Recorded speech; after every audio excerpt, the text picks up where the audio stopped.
I am Harrison Caldwell. I am 70 years old.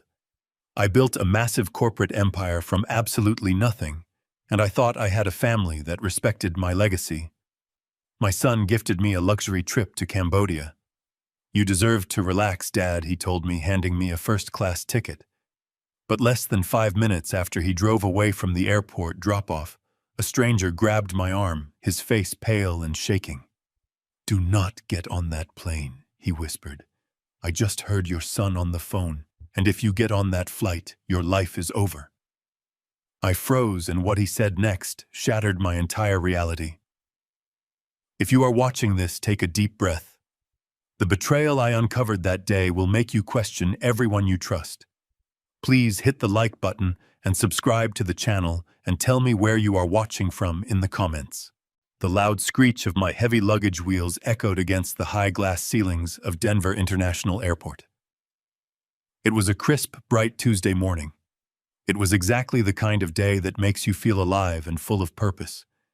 At 70 years old, I was finally doing what everyone, especially my doctors, had been telling me to do for a decade. I was stepping back. For 40 long years, I had poured every ounce of my blood, sweat, and soul into building Caldwell commercial real estate from a single rented desk into a massive corporate empire across the American West. I missed holidays. I missed birthdays. I sacrificed my own youth so my family would never know the bitter taste of poverty. And now I was finally handing the reins to my 38-year-old son, Preston. We stood outside the VIP departure terminal. Preston looked incredibly sharp in his tailored navy suit. It was the exact same custom fit I used to wear when I was his age. He was the golden child groomed from birth to sit at the head of the boardroom table. He checked his solid gold watch. That was the watch I bought him when he closed his first $1 million deal.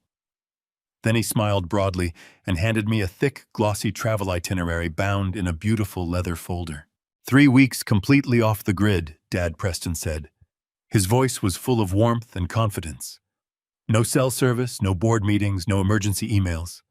Just you, the jungle, and some absolute peace and quiet at the best eco-resort in Cambodia. You deserve this more than anyone. You built this empire, now let me run it for a while." I patted his shoulder. I felt a profound, overwhelming sense of accomplishment. I had raised a capable, confident man. A son who cared deeply about my physical and mental well-being. I told him I trusted him completely. We shared a tight, meaningful embrace right there on the curb. I watched his black luxury SUV merge back into the heavy airport traffic. I felt completely at ease, ready for the next chapter of my life.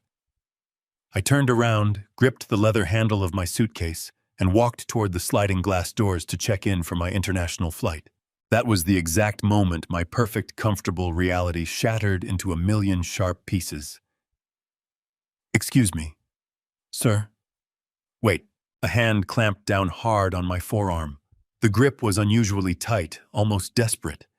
I spun around, startled, ready to shout at whoever was grabbing me. It was an older man wearing the blue uniform of a TSA agent. His plastic name tag read Vince.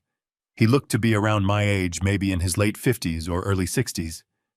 But it was his face that stopped me from speaking. He was completely pale, looking like he had just seen a ghost. Sweat beaded on his forehead, and his eyes darted around nervously, as if we were being watched by a hidden sniper. Before I could ask what was going on, he pulled me hard behind a thick concrete pillar. We were suddenly completely out of sight from the main drop-off lane and the terminal windows. "What are you doing?" I demanded. I tried to forcefully pull my arm away. "I need to catch a flight." "Do not get on that plane," he whispered. His voice was trembling so badly he could barely get the words out. "Please, sir, just listen to me for 1 second." I looked at him. I was completely confused and mildly annoyed. I asked him if he knew who I was. I asked if this was some kind of elaborate prank or extortion attempt. "I do not know your name," he said, swallowing hard. "But I know the man who just dropped you off." I was taking my smoke break behind the concrete barriers near the VIP lane. "I saw your son drop you off. I saw you hug him. But as soon as you turned your back and started walking away, his whole demeanor changed. It was like a switch flipped." I frowned. A cold, uncomfortable prickle started at the base of my neck. What do you mean? Vince wiped his sweaty forehead with the back of his hand. He got back into his car, but he did not drive away immediately. He rolled his window down and pulled out a cheap plastic phone, a burner phone. He dialed a number and started talking. He was angry, sir. He was giving aggressive orders. I told the agent he must have misunderstood the situation. Preston was the chief executive officer of a major real estate firm. He was probably just handling a sudden crisis with a contractor or a difficult corporate client. No, Vince insisted. He grabbed my arm again, his grip even tighter this time. Listen to me carefully. He looked right at you walking away, and he said the old man is boarding. He is out of the picture for 3 weeks. Transfer all the debt to his personal accounts and trigger the bankruptcy filings immediately. Make sure he takes the fall for everything. The words hung in the chilly morning air like a brutal death sentence. Transfer the debt. Trigger the bankruptcy. Make sure he takes the fall. My world completely stopped spinning. The ambient noise of the bustling airport, the automated announcements echoing over the loudspeakers, the low roar of commercial jet engines taking off in the distance, it all faded into a dull, heavy hum. The world tunneled down to the frightened face of the man standing in front of me. I stared at Vince. I searched his eyes for any sign of deceit. I looked for any sign that he was crazy, hallucinating, or trying to trick me. But there was nothing there but genuine, raw fear. Why would a random TSA agent risk his secure job to pull a wealthy passenger aside and tell such a specific, horrific lie? He would not. My breathing grew terribly shallow. My chest tightened so painfully, I thought I was having a heart attack. Preston, my own son, the boy I had taught to ride a bicycle in the driveway of our very first home, the man I had entrusted with my entire life's work. Was he bankrupting me? Was he planning to leave me with absolutely nothing while I was trapped in another country? I asked Vince to repeat exactly what he heard, every single word without leaving anything out. Vince nodded. He spoke quickly, looking over his shoulder. He said transfer the debt to his personal accounts. Trigger the bankruptcy filings immediately. And then he said make sure he takes the fall. Sir, I do not know what kind of business you are in, but that man is setting you up to take a massive, devastating hit. If you get on a plane for 20 hours, if you go off the grid for 3 weeks, like he said on the phone, you are going to come back to absolute zero. Or much worse, you will be arrested by federal agents the moment you land back on American soil. My mind raced 1,000,000 miles a minute. 40 years of ruthless corporate negotiations kicked in. I was fighting desperately against the crushing emotional agony of a father hearing that his son was plotting his absolute ruin. I took a deep, shaky breath and forced myself to think clearly, to push the heartbreak down into my stomach and focus on survival. Thank you, I told Vince. I pulled a crisp $100 bill from my money clip and pressed it into his trembling hand. You never saw me today. You never heard anything. Go back to work right now and forget my face entirely. Vince nodded quickly, visibly relieved to be done with the situation.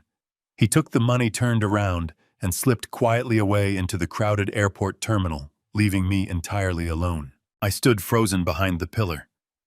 The heavy travel itinerary felt like a concrete block in my hand. Cambodia. Dense jungles. Ancient temples. No cell service.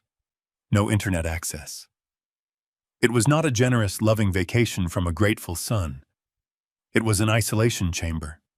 A perfectly timed, beautifully disguised trap designed to keep me completely blind and deaf while he dismantled my financial existence and framed me for his crimes. I leaned back against the cold concrete.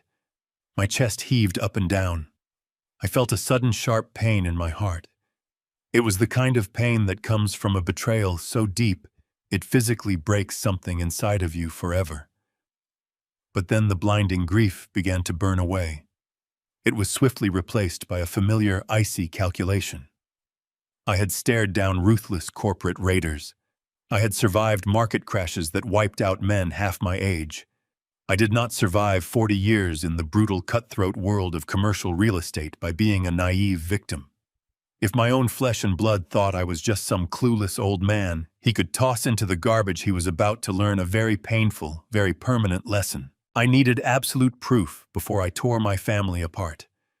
I needed to know if the man I raised was truly capable of leaving me with nothing. I pulled out my cell phone. My hands were shaking with a toxic mixture of dread and pure unadulterated rage.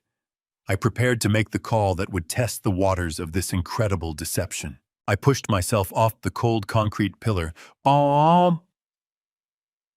forcing my legs to move. I did not want to stand out. I did not want to look like a man whose entire universe had just collapsed. I gripped the handle of my leather suitcase and steered myself away from the ticketing counters, blending into the morning rush of travelers. My vision tunneled. The bright fluorescent lights of the Denver terminal seemed to hum with an unbearable intensity. I needed privacy. I needed a space to think where no one could see the tremor in my hands. I veered toward the nearest men's restroom, bypassed the sinks, and locked myself inside the furthest stall. The space was cramped and smelled faintly of industrial bleach. I lowered the toilet seat cover and sat down heavily. The cold porcelain seeped through my trousers, but I barely registered it. My chest was tight, each breath a conscious, painful effort. I stared at my phone screen. The wallpaper was a photo of Preston and me from a fishing trip in Montana 5 years ago, right after my wife Beatrice had passed away. He had his arm around my shoulders. We were smiling. It looked like the picture of perfect familial loyalty. Now that smile felt like a thick, suffocating mask. I had to know. I had to hear his voice. I took a deep breath, trying to steady my vocal cords. I could not let him sense my panic. If Vince was right, if my son was truly orchestrating my financial execution, showing my hand too early would be a fatal mistake. I tapped Preston's name on the screen and lifted the phone to my ear. The phone rang once, twice, 3 times. With each ring, the heavy thud of my heartbeat echoed loudly in my ears. I prayed he would not answer. I secretly hoped it would go straight to voicemail so I could delay the inevitable confrontation. But on the 4th ring, the line clicked open. "Hey, Dad, did you forget something already?" Preston's voice washed over the line. It was smooth, cheerful, and completely untroubled. There was no tremor of guilt. There was no hurried anxiety of a man executing a massive corporate coup. He sounded exactly like the loving son who had just hugged me goodbye 10 minutes ago. He sounded entirely perfect. No, I forced a light chuckle, aggressively rubbing the bridge of my nose. "I have my passport. I have the itinerary. I am just standing in line for security right now." "Good," Preston laughed. It was a warm, rich sound. "You had me worried for a second there. You know you tend to lose your reading glasses when you travel." I was about to turn the car around and search the drop-off lane. The casual affection in his tone was highly disorienting. Could a man who was actively framing his father sound so genuinely caring? The cognitive dissonance made my head spin. I pictured him sitting in his luxury SUV, navigating the airport exit traffic, holding his expensive steering wheel with one hand, while effortlessly lying to my face. I had to push past the heavy emotional fog. I needed to cast the bait. "Actually, Preston." I started keeping my pitch perfectly casual, as if I were mentioning a minor inconvenience like a delayed flight. "I am calling because something strange just happened." I turned my phone back on to check an email, and I had a very weird voicemail from one of the senior executives at First National. There was a pause on the line. It was a microscopic fraction of a second, but after 40 years of negotiating high-stakes real estate deals, I had trained my ears to catch the smallest hesitations. A normal person would never notice it, but I noticed it instantly. First National, Preston repeated. The warmth was still there, but the casual looseness had slightly tightened. What did they say? It was a fragmented message. I continued, smoothing my voice into a tone of mild, grandfatherly confusion. The connection was terrible, but the banker sounded quite urgent. He mumbled something about a massive debt transfer and repeatedly mentioned the word bankruptcy. It honestly sounded like he was trying to verify a sudden corporate filing. I figured I should call you before I board this 20-hour flight just to make sure there is no strange glitch in our payroll accounts or some kind of wire fraud happening while my back is turned. I held my breath. I waited in the stale air of the bathroom stall, listening to the faint background noise of his car engine through the speaker. If he panicked, if he stumbled over his words, or made a clumsy excuse to hang up the phone, I would know without a doubt that Vince was telling the truth. I squeezed my eyes shut, bracing my body for the worst possible confirmation. Instead, Preston let out a long, exaggerated sigh, followed by a deeply fond, reassuring laugh. "Oh, Dad," he chuckled warmly. "You really cannot turn off that aggressive business brain, can you? Even when you are literally standing in line to go on a tropical vacation." "Well, you know me," I managed to reply smoothly. "A sudden mention of bankruptcy tends to spike my blood pressure." "Calm down, please," Preston said. His delivery was absolutely flawless. It was a masterclass in corporate reassurance. There is zero fraud. Nobody is going bankrupt. I know exactly what First National was calling you about. Remember the Silverstone Plaza project? The old warehouse district development we paused last year? I blinked. Silverstone Plaza. It was a massive commercial zoning project that had stalled due to complex permit issues. It was a heavy financial liability on our books, a dead weight we had been carrying for quite a while. "Yes," I said cautiously. "I remember Silverstone perfectly well. But what exactly does that have to do with a sudden bankruptcy filing?" "I am moving the Silverstone debt into a newly formed subsidiary to liquidate that dead project," Preston explained smoothly. "It is a standard strategic move. By shifting that specific bad debt into a separate holding company and filing for a localized restructuring, we get a massive tax write-off for the quarter without affecting the main corporate umbrella." Our legal team finalized the entire strategy yesterday afternoon.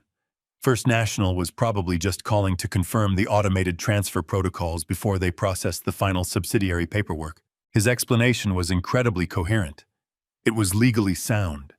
It was exactly the kind of aggressive, highly intelligent financial maneuvering I had personally taught him to execute. It made perfect, undeniable sense. "I see," I murmured, staring blankly at the gray grout between the dirty bathroom tiles. "I was going to tell you everything when you returned," Preston said. "You are supposed to be relaxing, Dad. Let me handle the heavy lifting." The lie was flawless, delivered with the warmth of a loving son.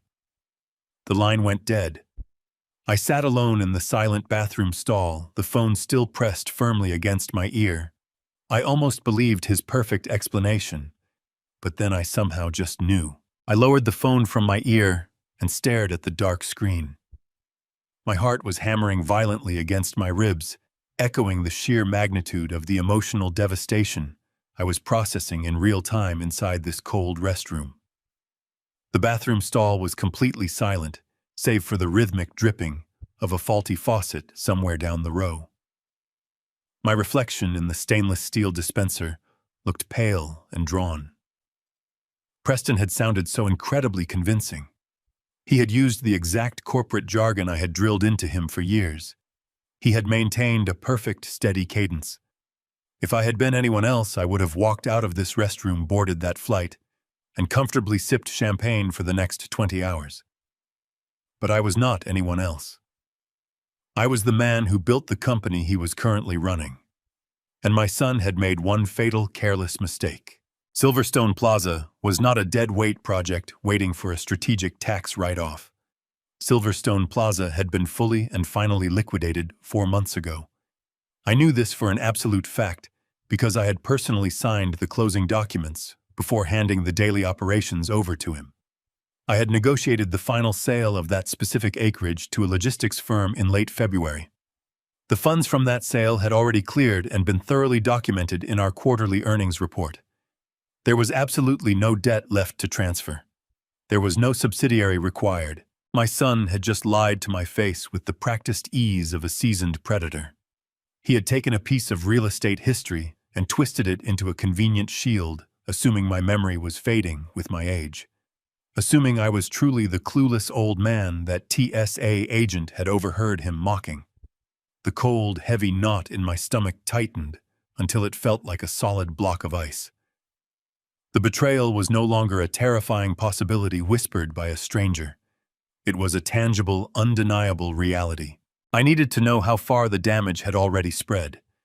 If Preston was lying about shifting debt, what else was he manipulating behind the closed doors of our executive suites? My hands were shaking so severely, I nearly dropped the phone into the sink. I unlocked the screen and opened my personal banking application. I completely bypassed the corporate accounts and navigated straight to my private retirement trust. This was a heavily guarded standalone account that held the bulk of my personal liquid assets completely separate from the Caldwell commercial real estate umbrella. It was my ultimate safety net, built over 4 decades of tireless work and sacrifice. I typed in my secure password. I waited for the loading screen to clear my breath, catching in my throat. The familiar blue interface did not appear. Instead, the screen went completely white. A stark red notification box popped up in the center of the display. Access denied. Legal hold. Please contact your branch administrator immediately. I stared at those words until they blurred together. Access denied. Legal hold. The air in the small stall suddenly felt impossibly thin. I could not pull enough oxygen into my lungs. A legal hold on a private trust of that magnitude was not a simple clerical error. It was a catastrophic, highly coordinated financial maneuver. It required court orders, sworn affidavits, and a mountain of fabricated evidence presented to a federal judge. Preston had not just made a few unauthorized transfers. He had fundamentally dismantled my entire financial existence while I was busy packing my suitcase for a vacation he had orchestrated. He had used my complete trust against me. He had used my desire to step back and enjoy my twilight years as the perfect weapon. Every warm smile, every reassuring pat on the back, every time he told me I deserved to relax, it was all a calculated performance.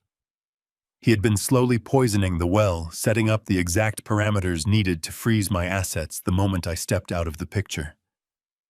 The TSA agent was entirely correct. If I boarded that flight to Cambodia, I would be stranded in a foreign jungle without a single cent to my name, completely incapable of fighting back, while my son systematically stripped my empire down to the studs. Panic is a useless emotion in a crisis. I had learned that lesson decades ago during the market crash that almost wiped out my early business. You do not survive by freezing. You survive by moving forward. The sheer magnitude of Preston's operation meant he had to be tracking my movements. If he had the capability to legally freeze a heavily protected trust fund, he certainly had the resources to monitor my mobile device. Every text, every call, every location ping was a liability. I pulled the protective case off my phone with a sharp, forceful motion. I retrieved a small metal pen from my inner jacket pocket and used the tip to aggressively pop open the side tray. The tiny plastic SIM card fell into the palm of my hand. This was the only tether connecting me to my old life. It was the only way my son could confirm my location. I placed the small chip between my thumb and forefinger and pressed down hard until I felt the satisfying snap of the plastic breaking in half. I dropped the broken pieces straight into the toilet and flushed them away. I was completely disconnected. For the first time in 40 years, the founder of Caldwell Commercial Real Estate was entirely off the grid. I opened the stall door and walked out into the bright, humming corridor of the airport. My luxury leather suitcase was still sitting precisely where I had left it near the entrance of the restroom. It contained 3 weeks' worth of expensive tropical clothing, a high-end digital camera, and the naive illusions of a proud father heading into retirement.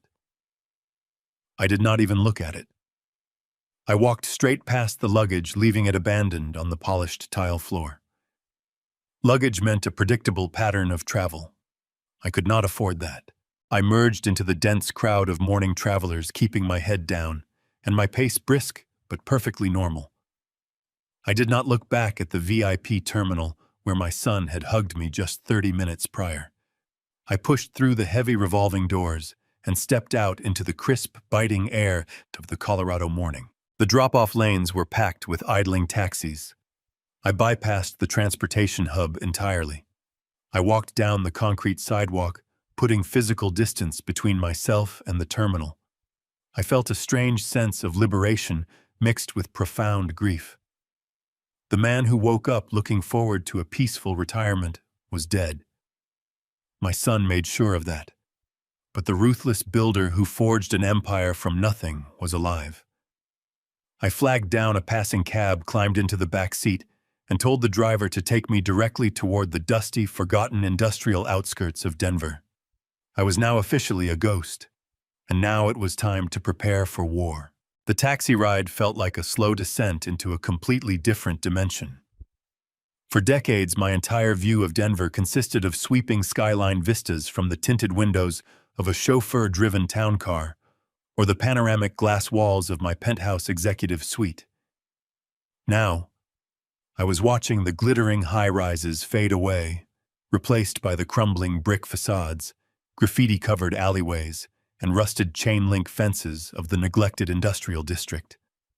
I asked the driver to pull over at a dilapidated gas station that looked like it had not been renovated since the late 1980s. I handed him a 50 and told him to keep the change. Inside the brightly lit convenience store, I bypassed the aisles of cheap snacks and walked straight to the register. I bought a prepaid cellular phone and the maximum amount of cash load cards legally allowed in a single transaction. The board clerk barely looked up from his magazine as I handed over a stack of $20 bills. I walked out into the dusty parking lot, tearing the cheap plastic packaging open with my bare hands. 3 blocks down the road, I found exactly what I needed. It was a single-story motel with a flickering neon sign advertising hourly rates and free basic cable. The asphalt parking lot was heavily cracked, sprouting weeds through the broken pavement. I walked into the cramped lobby and paid for a room using the last of the cash I carried. The tired night clerk slid a heavy brass key across the scratched linoleum counter without asking for a single piece of identification. Room number 7 was located at the very back of the property, directly facing a tall concrete retaining wall. I pushed the door open and was greeted by the overwhelming scent of stale cigarette smoke and cheap pine cleaner. The carpet was a faded brown, heavily worn down in the center. A single sagging mattress sat against the wall, covered by a thin polyester bedspread. I walked over to the small, scratched wooden desk and sat down on the squeaky metal folding chair, a billionaire, the proud founder of the largest commercial real estate empire in the Western region, reduced to a $40 a night motel room. I did not have my designer suits. I did not have my security detail. I did not even have a piece of luggage. I placed the cheap plastic phone on the desk and stared at it blankly. The absolute silence of the room was completely deafening. I needed to formulate a concrete strategy, but to do that, I had to honestly assess my vulnerabilities. My personal retirement trust was locked down under a fabricated legal hold. That meant Preston had likely compromised my highest domestic banking contacts. If he had manipulated a federal judge into granting that hold, he certainly possessed a massive mountain of expertly forged documentation. I could not simply walk into the corporate headquarters tomorrow morning and demand answers from my executive team. I had absolutely no idea how deep the rot actually went. Who could I possibly trust? The board of directors. No, Preston had spent the last 2 years actively courting them, taking them to expensive steakhouse dinners and luxury golf retreats, charming them all with his flawless corporate facade. The legal department. No, the general counsel was a young, ambitious lawyer that Preston had personally recruited and hired just 8 months ago. Anyone currently drawing a salary from Caldwell Commercial Real Estate was a potential liability. I was entirely isolated. I rubbed my temples, feeling a sharp headache forming behind my eyes. I needed someone who completely understood the deep, complex financial plumbing of my entire company. I needed a person who knew exactly how the digital money flowed through the various subsidiaries and obscure holding accounts. More importantly, I needed someone who possessed absolute unquestionable loyalty to me, and absolutely zero loyalty to my treacherous son. The sudden realization hit me with the crushing force of a physical blow. The perfect answer had been staring me directly in the face for an entire year. Diane. Diane was my fierce, brilliantly analytical chief financial officer for more than 2 decades. We had bravely navigated the treacherous waters of the 2008 market crash together. She knew where every penny in my vast empire was buried. And exactly 1 year ago, shortly after Preston was promoted to Chief Operating Officer, she abruptly announced her early retirement. At the time, Preston had told me she was experiencing severe corporate burnout and wanted to spend more time with her grandchildren in the quiet suburbs. He had offered her a lucrative severance package, and she quietly packed up her desk and left the building. I had trusted his smooth assessment completely. Now sitting alone in the gloomy light of the cheap motel room, the horrific truth finally clicked into place. Diane did not retire because of burnout. She was forcibly pushed out. Preston had systematically removed the only person in the entire corporate hierarchy who possessed the intelligence and the direct access to catch his massive financial fraud. She was my only remaining hope. I picked up the plastic burner phone and keyed in the activation codes. I relied entirely on my memory, praying her personal cellular number had not changed in the past 12 months. My thumbs were clumsy on the tiny keypad. I pressed the green call button and lifted the device to my ear, listening to the digital ringtone. My stomach twisted into tight knots. What if she refused to answer an unknown number? What if she had moved out of state? What if Preston had successfully bought her permanent silence with that massive severance package? The phone rang 4 agonizing times. I was just about to hang up when the line abruptly clicked open. Hello. Her voice was cautious, carrying a slight edge of suspicion toward the unregistered caller identification. Diane, I said, keeping my voice as steady as humanly possible. It is Harrison Caldwell. I need you to listen to me very carefully right now, and I need you to promise me you will not hang up this phone. There was a long, heavy silence on the other end of the line. It was the kind of silence that usually precedes a dial tone. But then I heard a sharp, genuine intake of breath. Harrison. She sounded completely shocked. Are you calling me from a blocked number? Why do you sound like you are hiding in a closet? Are you not supposed to be flying over the Pacific Ocean right now? I closed my eyes, feeling a massive wave of relief wash over my exhausted body. She had not forgotten me. Diane. I did not get on that airplane, I told her firmly. The trip was a trap. Preston has locked down my personal retirement trust, and I have reason to believe he is tearing the company apart from the inside. I am sitting in a cash-only motel room. I cannot access my bank accounts, and I do not know who else is working for him. I need your help immediately. There was a heavy silence on the line. When Diane spoke, her voice was crisp. Give me an address, Harrison, she said. I will be there in 30 minutes. I gave her the location of a dilapidated diner 2 miles from my motel. It was a miserable establishment, illuminated by a flickering neon sign. It was the last place anyone from corporate headquarters would expect to find the founder of Caldwell Commercial Real Estate.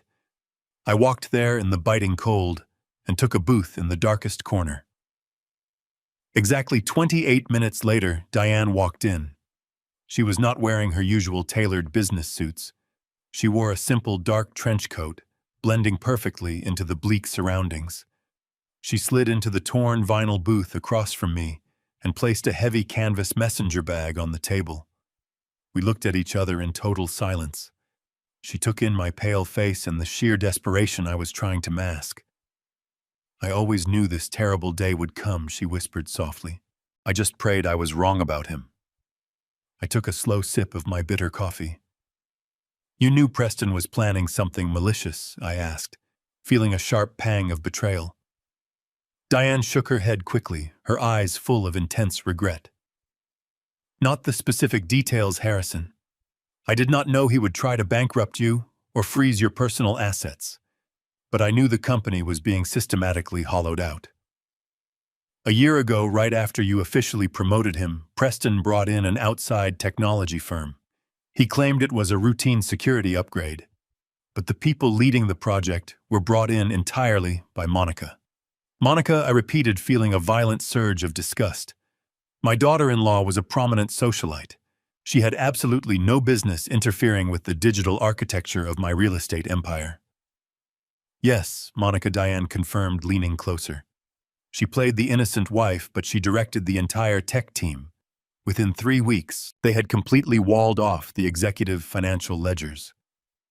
They created a restricted digital environment that even I could not penetrate without Preston generating a daily authorization code.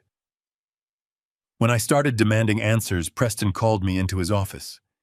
He handed me a massive severance package and a strict non-disclosure agreement. He threatened to drain my pension in endless litigation if I spoke to you. He said you were stepping down anyway, and it was his ship to steer now. I closed my eyes tightly. I had been so willfully blind. I had allowed my own son to weaponize my company against my most loyal employees. But you did not just walk away, I said, meeting her sharp gaze. You are far too smart to just take a check and disappear. Diane permitted herself a grim smile. She reached into her bag and pulled out an outdated laptop. No, I did not. I knew they were locking the main gates, so I left a window open before they revoked my credentials.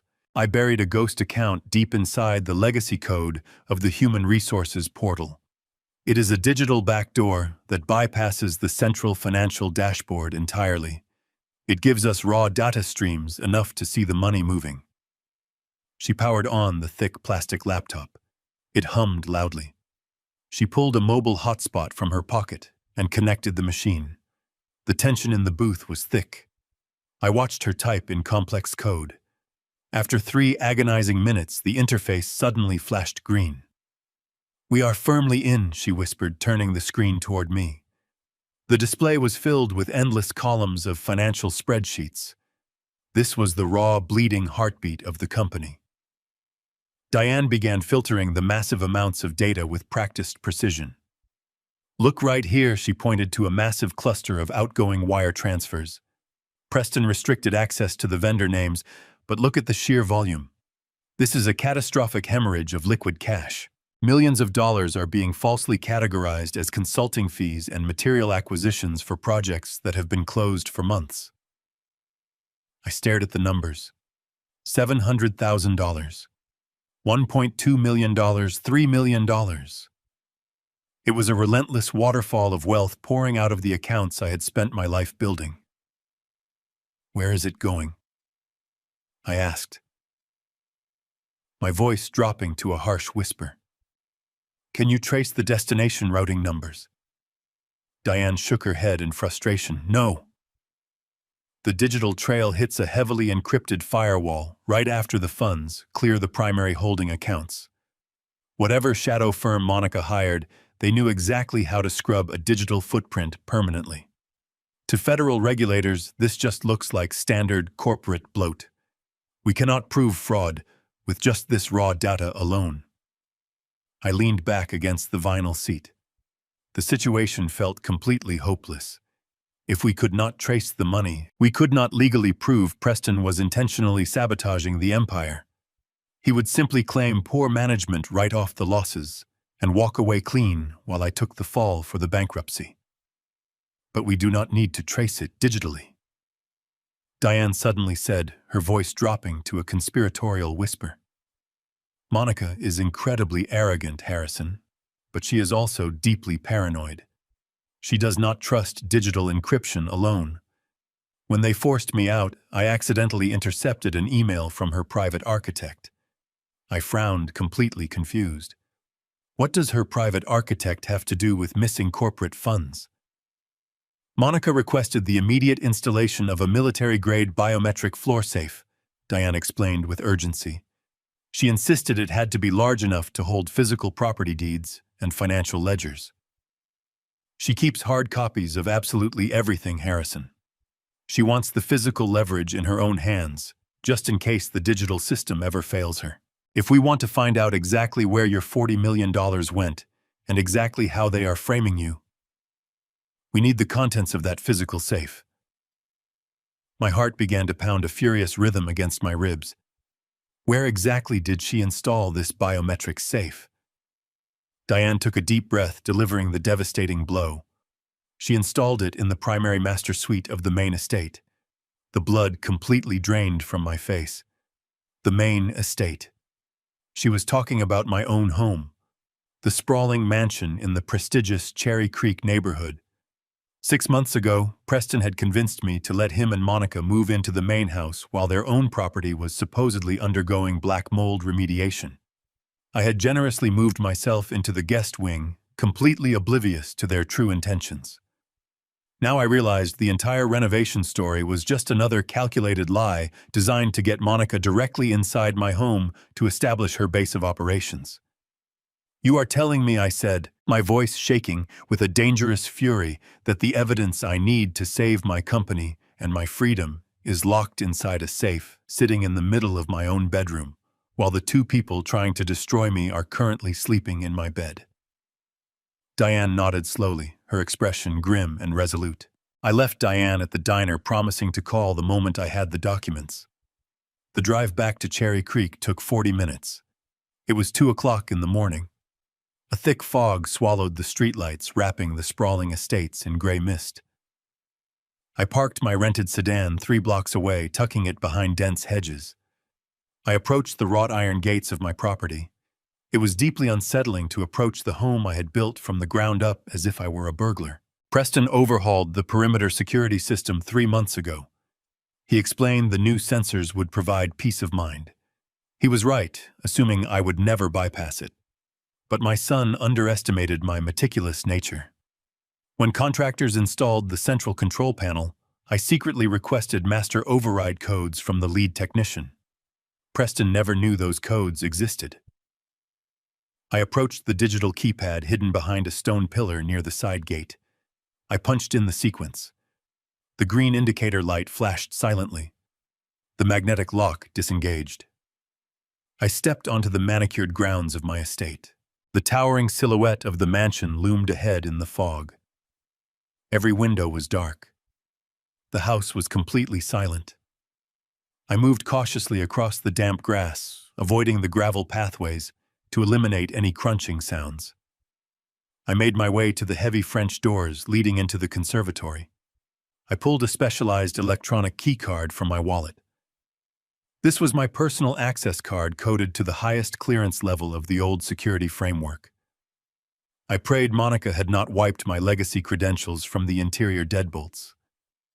I slid the card into the slot. A tiny mechanical hum vibrated softly. I turned the brass handle and stepped inside. The air conditioning washed over me, carrying the scent of polished mahogany. The house felt entirely foreign. The layout was the same, but the internal energy had shifted. I was a phantom trespassing in a life stolen from me. I moved slowly through the grand foyer, allowing my eyes time to adjust to the shadows. I paused near the base of the double staircase. Above me on the second floor, my son and his treacherous wife were sleeping comfortably in my bed. I could almost hear their breathing drifting down through the cavernous space. The sheer audacity of their betrayal ignited a spark of fury in my chest. I wanted to march up those stairs and demand answers.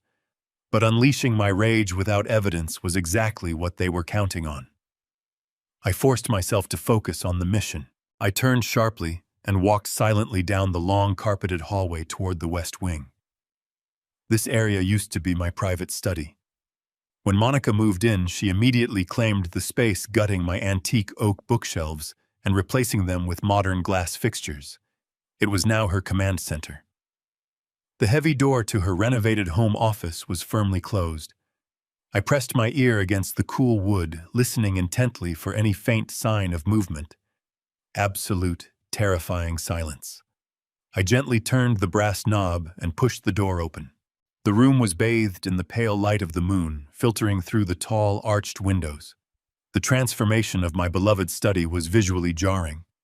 The dark wood tones had been painted over in sterile shades of white and industrial gray. A sleek glass desk sat perfectly in the center of the room, devoid of any paperwork. Monica was meticulously organized. She left nothing to chance in the open. But Diane had explicitly warned me about her deep paranoia. She desperately needed the comfort of physical leverage. I closed the door softly behind me. I stood perfectly still, letting my eyes sweep the painted walls. Diane had mentioned a massive art piece concealing the safe. My intense gaze landed securely on the far wall.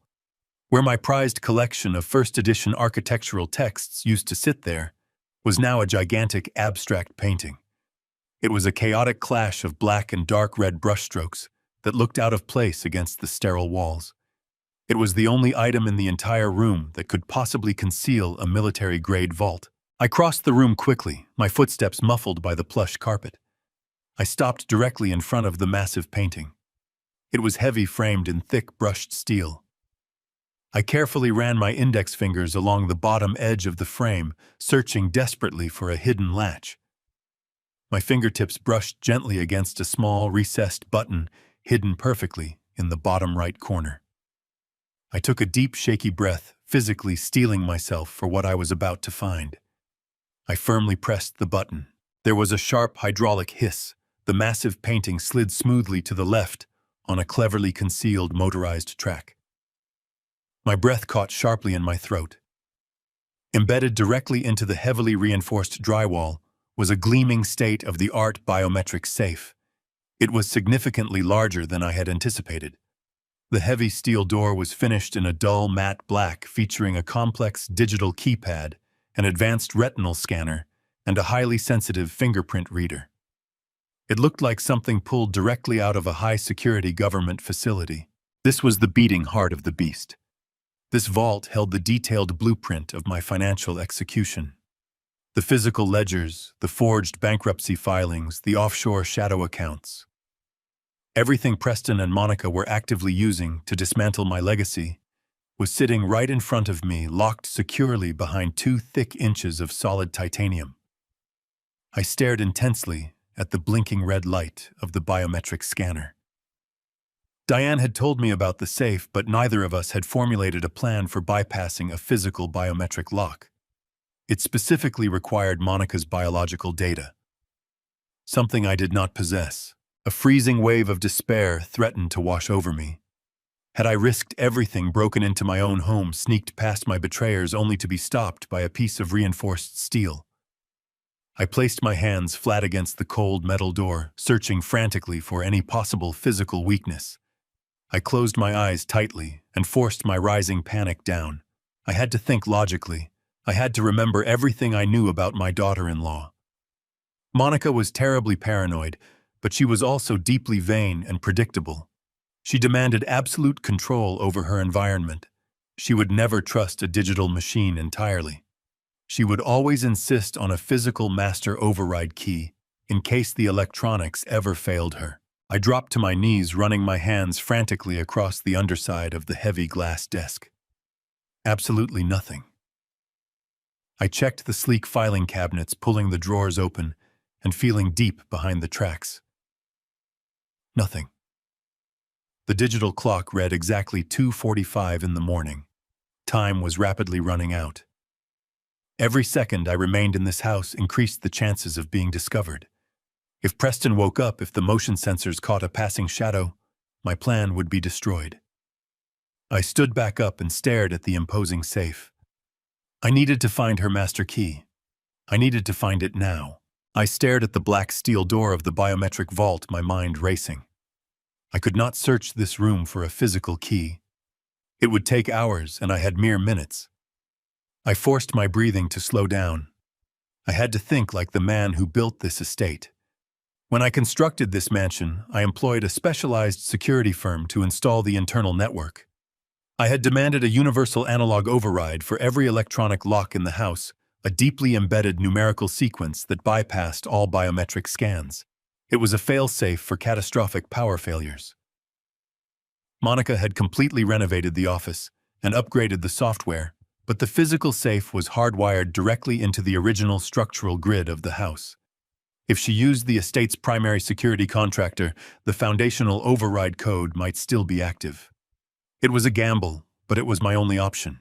I stepped up to the digital keypad positioned below the retinal scanner. My fingers were trembling.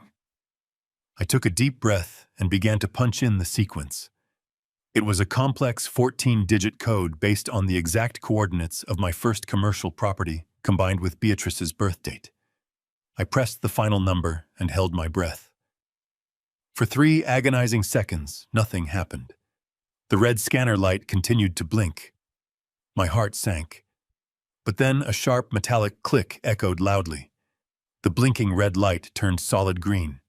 The heavy titanium locking bolts retracted with a deep mechanical groan. I gripped the cold steel handle, twisted it downward, and pulled the heavy door open. The interior of the vault was pitch black. I reached into my jacket pocket and retrieved a tiny LED pen light I had purchased at the gas station. I clicked the button, casting a narrow beam of white light into the cavernous space. I fully expected to find stacks of foreign currency velvet boxes filled with Monica's expensive jewelry, or perhaps offshore banking tokens. Instead, the massive safe was entirely devoid of valuables. It was completely packed with thick, glossy legal folders. I reached inside and pulled out the top stack.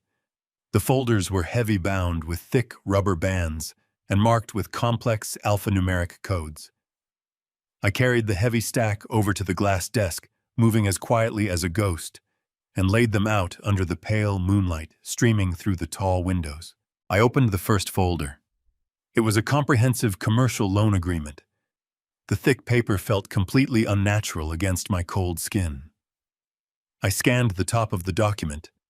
The lender was a private equity firm operating out of the Cayman Islands, a shadow entity with absolutely no recognizable corporate footprint. The principal loan amount was listed at $12 million. I felt a cold chill wash over my skin. Caldwell Commercial Real Estate had strict internal policies regarding international debt.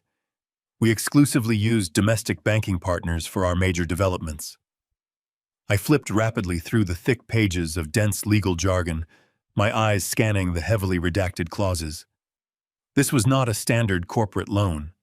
It was an incredibly predatory high-interest debt structure designed to aggressively bleed the borrower dry. And the borrower was not the Caldwell Corporation. I turned to the final signature page, and my blood ran completely cold. Right there on the black line designated for the primary personal guarantor was my signature. It was an absolutely flawless reproduction of my handwriting.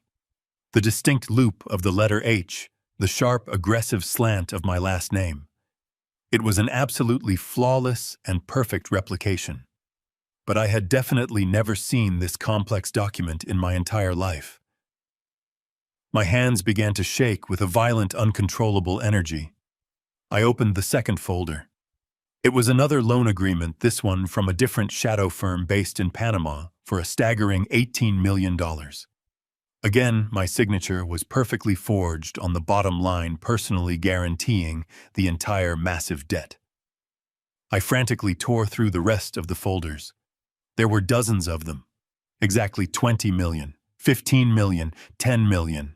The horrific reality of their scheme crashed down on me with the weight of a collapsing skyscraper.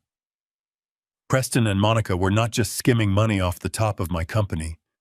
They were systematically taking out tens of millions of dollars in highly illegal, untraceable loans from shadow organizations. They were using my name, my personal credit, and my lifelong reputation as the ultimate collateral. They were quietly funneling the massive influx of cash into their own hidden offshore accounts, intentionally loading my personal financial profile with a catastrophic amount of toxic debt. When the loans inevitably defaulted, these shadow companies would legally seize my private retirement trust, my estate, and every single asset I had ever built to satisfy the missing funds. Preston's conversation at the airport finally made perfect, terrifying sense. He was not liquidating the Silverstone Plaza project. He was using it as a smokescreen to trigger an immediate, orchestrated bankruptcy the moment I landed in Cambodia. He was going to let me take the entire devastating fall while he and Monica walked away with hundreds of millions in stolen cash. I needed to get these documents to Diane immediately. This was the absolute proof of their incredible corporate treason. I began frantically stuffing the heavy folders into the deep pockets of my trench coat. I grabbed as many as I could physically carry without making a sound.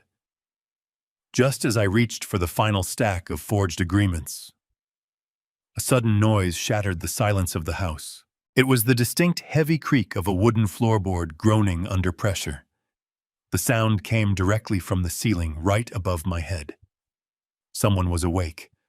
The heavy thud of footsteps began moving across the master bedroom, heading toward the grand staircase. It was Preston. He was coming downstairs. Pure adrenaline flooded my system. I shoved the last folder into my jacket, spun around, and aggressively pushed the heavy steel door of the vault closed. It latched with a sharp, terrifying click. I rushed over to the massive abstract painting, grabbed the edge of the brushed steel frame, and shoved it back along its hidden motorized track. It slid into place just as the unmistakable sound of footsteps hit the first landing of the wooden staircase. He was coming down for a glass of water. I sprinted silently across the carpet, slipping out of the renovated home office. I pulled the door shut behind me, leaving the handle perfectly straight. The grand foyer was bathed in shadows. I could hear Preston humming a light, cheerful tune as he walked through the kitchen. I moved like a shadow, pressing myself flat against the cold hallway wall. I reached the French doors of the conservatory, slid my electronic keycard through the slot, and pushed myself out into the biting night air. I closed the glass door softly, just as the bright kitchen lights clicked on inside the house. I had missed him by mere seconds. I disappeared into the thick fog, carrying the weight of my son's ultimate betrayal pressed tightly against my chest. The drive back to the motel was a blur of cold sweat. I parked my rented sedan 2 blocks away from the flickering neon sign. The night air was biting, but I barely felt the chill as I hurried across the cracked asphalt toward room number 7. I knocked twice, paused, and knocked once more. The deadbolt clicked, and the heavy door swung open. Diane was standing there, her face illuminated by the harsh blue glow of her laptop screen. She quickly ushered me inside and locked the door behind me. I did not say a single word. I simply unbuttoned my coat, pulled out the thick, glossy legal folders, and dropped them onto the squeaky mattress. Diane did not ask how I managed to bypass the biometric vault. She grabbed the first stack of documents, adjusted her reading glasses, and began scanning the pages. For the next hour, the only sounds in the dingy motel room were the rhythmic flipping of heavy paper and the passing of a long-haul truck on the distant highway. I paced to the narrow space between the bed and the scratched television stand, my chest tight with anticipation. Finally, Diane let out a shuddering breath and took off her glasses. "It is worse than we thought. Harrison," she said, her voice dropping to a heavy whisper. "These are not just unauthorized lines of credit. These are aggressively structured corporate death warrants." I stopped pacing and stood over the desk. "Explain it to me," I demanded. Diane spread the documents across the faded brown bedspread. "Caldwell Commercial Real Estate is completely profitable, Harrison. The company is generating massive, healthy margins. But Preston and Monica have systematically siphoned exactly $40 million out of our primary operating accounts over the last 8 months. They funneled the cash through a labyrinth of shell companies disguised as third-party contractors for the Silverstone Plaza project. But Silverstone was liquidated." I argued, the frustration bleeding into my voice. "Exactly." Diane nodded sharply. "They used the closed project as a phantom ledger. Once the $40 million was extracted, they replaced the missing capital with highly toxic, unregulated shadow loans. Because they forged your personal signature as the sole guarantor on every single page, the corporate liability is completely shielded. When the balloon payments default, the shadow lenders will immediately seize your private retirement trust." The cold-blooded brilliance of the scheme was paralyzing. Preston was using the company to destroy me. He and Monica were going to walk away with $40 million of untraceable cash, while I was left completely bankrupt and facing federal investigations for catastrophic loan defaults. "We have the forged documents," I said, pointing to the bed. "We have the proof of their fraud. We can take this directly to the federal authorities tomorrow morning." Diane shook her head, her expression grim. "It is not enough, Harrison. Yes, we have the physical contracts, but these shadow lenders are ghost entities. Without direct proof of where that $40 million actually ended up, Preston could easily argue that you authorized these high-risk loans yourself because your signature is physically on the paper. We need to find the final destination of the stolen money. We need the actual communication linking them to the offshore accounts." I reached into the front pocket of my trousers. When I was pulling the folders out of the vault, my knuckles had brushed against something small and hard, tucked into the back corner of the steel shelf. I pulled it out and placed it gently onto the desk next to Diane's laptop. It was a sleek silver USB drive. Diane stared at the small metal rectangle, her eyes widening with profound hope. "Harrison," she whispered, "tell me you found this inside Monica's biometric safe." It was hidden behind the last stack of loan agreements, I confirmed. Diane grabbed the drive and plugged it into the side port of her laptop. A prompt appeared on the screen demanding a 32-character alphanumeric decryption key. The drive was heavily encrypted, locked behind military-grade security protocols. "We are locked out," I said, feeling a bitter wave of disappointment. "We do not have her password." Diane cracked a sharp, determined smile. "You forget who you are dealing with, Harrison. I was the chief financial officer of a billion-dollar real estate empire. When Preston forced me out, I downloaded the complete archive of our internal network vulnerabilities. Monica thinks she is a digital ghost, but she made the amateur mistake of linking her private encryption keys to her automated calendar reminders." Diane opened a separate terminal window and began typing at a furious pace. Lines of green code cascaded down the black screen. She was running a targeted extraction program, pulling fragmented data from the ghost account she had buried deep within the human resources portal.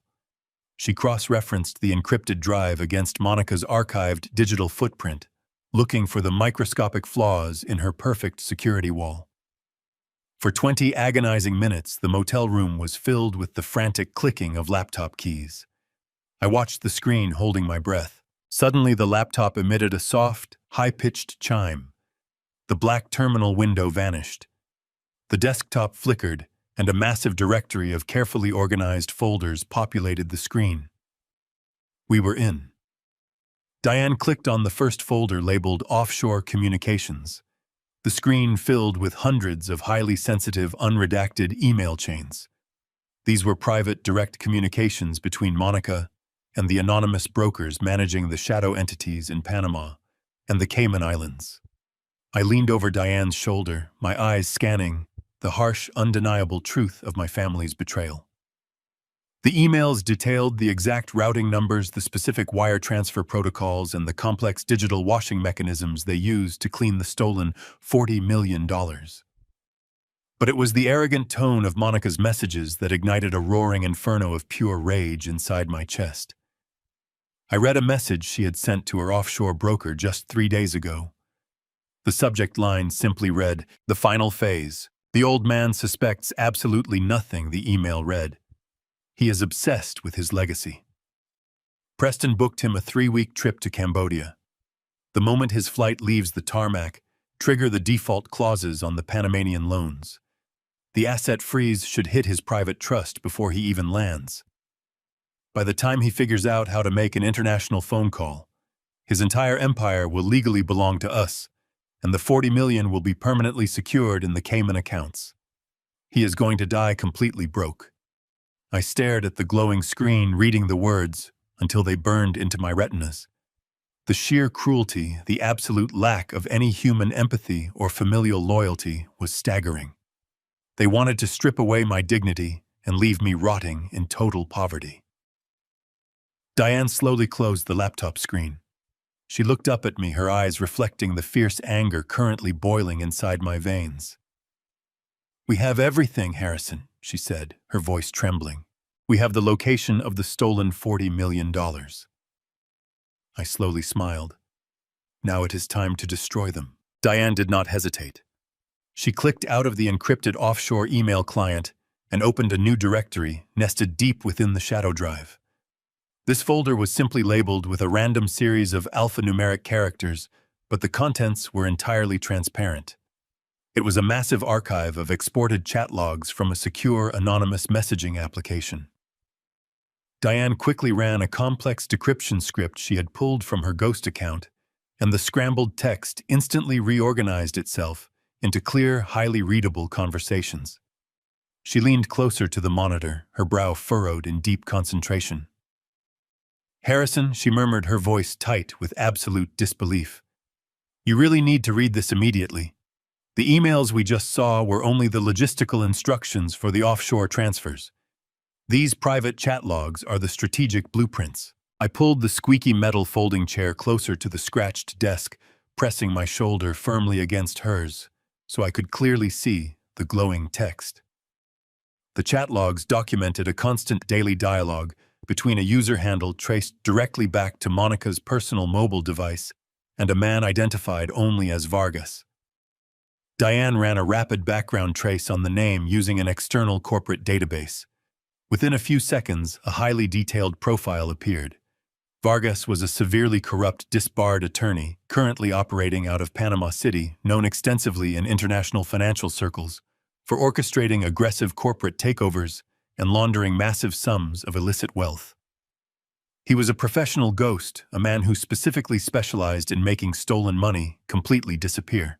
As I slowly read through the thousands of lines of digital text exchanged over the past 8 months, the true hierarchy of this horrific betrayal became glaringly, painfully obvious. Preston, for all his boardroom arrogance and expensive tailored suits, was merely the executive muscle. He was just the inside man leveraging his powerful position as chief operating officer to physically authorize the massive transfers and bypass our internal auditing protocols. But Monica was the undisputed mastermind.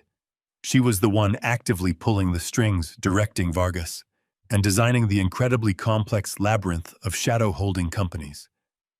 She was a master manipulator, hiding her brilliant sociopathic mind behind the polished facade of a wealthy philanthropic socialite. My eyes scanned the glowing lines of text, tracing a specific conversation that had taken place just 48 hours ago. It was the final strategic coordination before my scheduled departure to Cambodia. Monica's digital voice was completely ruthless, entirely devoid of any human empathy or familial affection. The sharp words leaped off the bright screen, striking me with the heavy force of a physical blow. "Once the old fool is on that 20-hour flight, freeze the domestic accounts," she had written. I read the cruel sentence twice, the harsh syllables tasting like bitter ash in my mouth. She referred to me not as her father-in-law, not even by my given name, but simply as the old fool. Diane remained perfectly silent, her right hand trembling slightly as she scrolled down to the next block of text. Vargas had replied asking for final confirmation on the upcoming media strategy. Monica's response was swift, brutal, and devastatingly precise. "Leak the embezzlement to the press immediately," she commanded. "Make sure the financial reporters get the forged documents showing his signature on the massive shadow loans. The world will think Harrison Caldwell stole his own company money and fled to Asia to avoid federal prosecution." My heart completely stopped beating for a terrifying fraction of a second. The sheer, breathtaking scale of her incredible malice suddenly crystallized in my exhausted mind. They were not merely stealing $40 million. They were orchestrating an elaborate, perfectly airtight assassination of my entire character. If I had mindlessly boarded that airplane, I would have landed in Cambodia without a working credit card or access to a single cent of my wealth. But the total financial ruin was only the very beginning of the living nightmare. I would have landed as a wanted international fugitive. By the time I managed to connect to a foreign cellular network, the American media would be broadcasting my face across every major news channel. The bold headlines would declare that the aging billionaire founder of Caldwell Commercial Real Estate had emptied his own corporate coffers, deliberately bankrupted his beloved company, and escaped to a non-extradition country to live out his days in stolen luxury. The sheer cruelty of the master plan left me completely breathless. 40 years of my entire life had been utterly dedicated to building that specific company from a single rented desk into a towering corporate empire. 40 years of honest business dealings, generous charitable foundations, strong civic leadership, and a perfectly spotless reputation. All of it was scheduled to be violently burned to the absolute ground before the sun rose tomorrow morning. I would have been completely trapped in a foreign jungle, entirely unable to legally defend myself, while my face became instantly synonymous with corporate greed and criminal cowardice. I stared at the glowing laptop screen, my mind reeling from the horrible realization. Why would she go to such extreme, incredibly destructive lengths? Why not simply steal the $40 million and quietly run away? The answer was pure, unadulterated greed and a desperate, burning need for absolute power. By intentionally framing me as a cowardly criminal, Monica and Preston could smoothly step into the public spotlight as the tragic, heroic successors. They would cleverly play the innocent victims for the national press, promising to save the devastated company from the smoking ruins of my supposed madness. They would seize complete control of the remaining corporate assets, write off the stolen millions as my personal theft, and emerge as the ultimate saviors of the Caldwell legacy. Diane typed furiously, executing a rapid series of complex commands to safely download and fully secure the damning chat logs onto her own encrypted hard drive. She looked at me, her brown eyes reflecting the harsh blue light of the computer monitor. "They are absolute monsters. Harrison," she whispered, her voice thick with total disgust. "They did not just want to rob you blind. They wanted to deeply humiliate you. They wanted to completely erase your legacy and rewrite history with you as the ultimate villain." I looked down at my hands, the exact same hands that had carried heavy bricks on my very first construction sites, the hands that had drafted architectural blueprints late into the night. They were perfectly steady. The initial shock and the paralyzing tremor of familial betrayal had entirely vanished. The profound heartbreak of realizing my only son was a willing traitor was swiftly replaced by the cold, hardened steel of a man fighting for his literal survival. This was no longer a simple family dispute. This was not a tragic corporate misunderstanding. This was a highly calculated, lethal declaration of war against my life, my freedom, and my good name.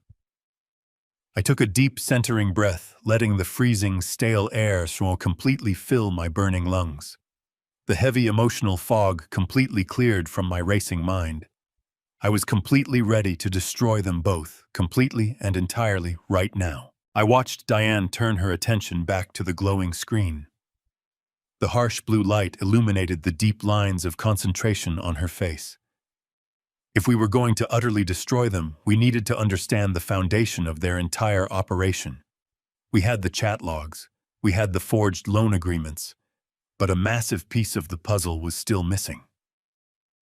Legitimate private equity firms, even those operating in offshore tax havens, do not aggressively loan tens of millions of dollars to a real estate company without conducting a rigorous corporate audit. They do not accept a single personal guarantor without a face-to-face verification. Diane began to run a trace on the initial origin of the funds. She isolated the routing numbers from the Panamanian shadow lender and fed them into a highly advanced global tracking matrix. We sat in the dim motel room watching the digital map ping across different continents. The money had moved through a dizzying maze of digital wallets bouncing from Europe to the Caribbean to South America. But Diane was relentless. She peeled back the encrypted layers one by one, looking for the very first point of origin. After 30 minutes of intense digital excavation, the matrix stopped spinning. A single location flashed on the screen. It was not an international banking hub.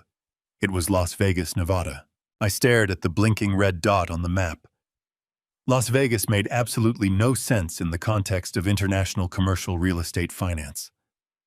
I asked Diane to dig deeper into the specific holding company that initiated the transfer. She ran the corporate registration through a restricted federal database she still had access to from her days as my chief financial officer. The results populated on the screen in stark, undeniable terms. The entity was not a bank. It was not a hedge fund.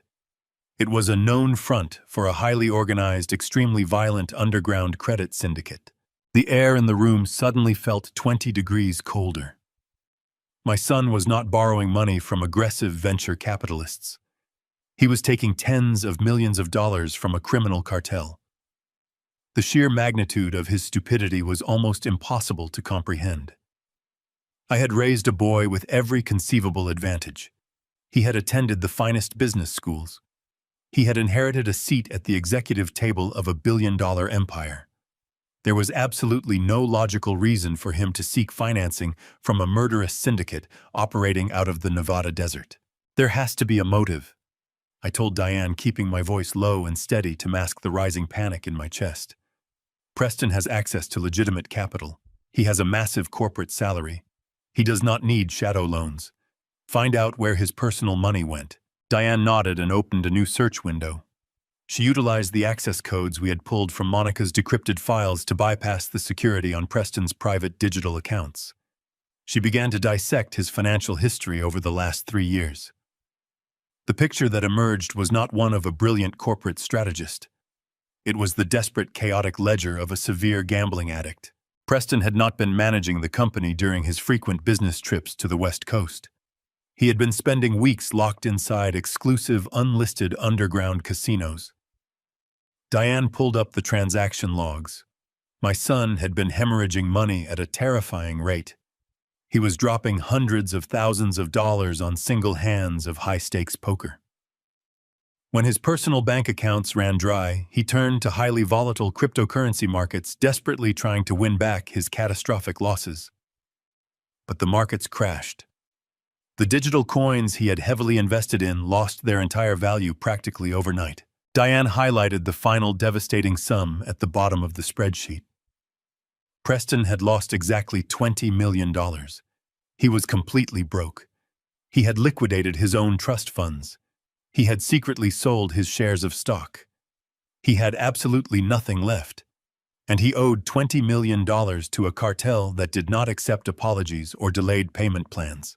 I stared at the staggering number, feeling a sickening mixture of rage and profound pity. The flawless tailored suits, the expensive watches, the confident boardroom presentations. It was all a hollow shell.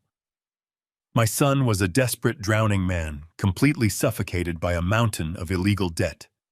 He had backed himself into a corner with ruthless criminals who routinely murdered people for a fraction of that amount. And that is when Monica stepped in, Diane whispered, piecing the horrible truth together. She did not marry a billionaire heir. She married a massive liability. When the syndicate demanded their money, she realized her entire lifestyle was about to violently collapse. So she designed a way to pay them back using your empire. The sheer mechanics of the operation were brutally ingenious. The syndicate did not just want their $20 million returned. They needed a secure, legitimate channel to wash their dirty money. Monica offered them Caldwell Commercial Real Estate as the ultimate washing machine. She and Preston fabricated the massive shadow loans. The cartel injected their dirty cash into my company under the guise of commercial project financing. Monica then structured the outgoing payments as phantom consulting fees, cleaning the money show and sending it back to the cartel with Preston's massive debt securely factored into the transaction. They were using my pristine corporate infrastructure to launder tens of millions of dollars for organized crime. And to completely insulate themselves from the inevitable federal fallout, they had forged my signature on every single document. They were actively paying off a blood debt by feeding my entire life to the wolves. The revelation fundamentally altered the landscape of my survival. I was no longer just fighting against a greedy son and a sociopathic daughter-in-law.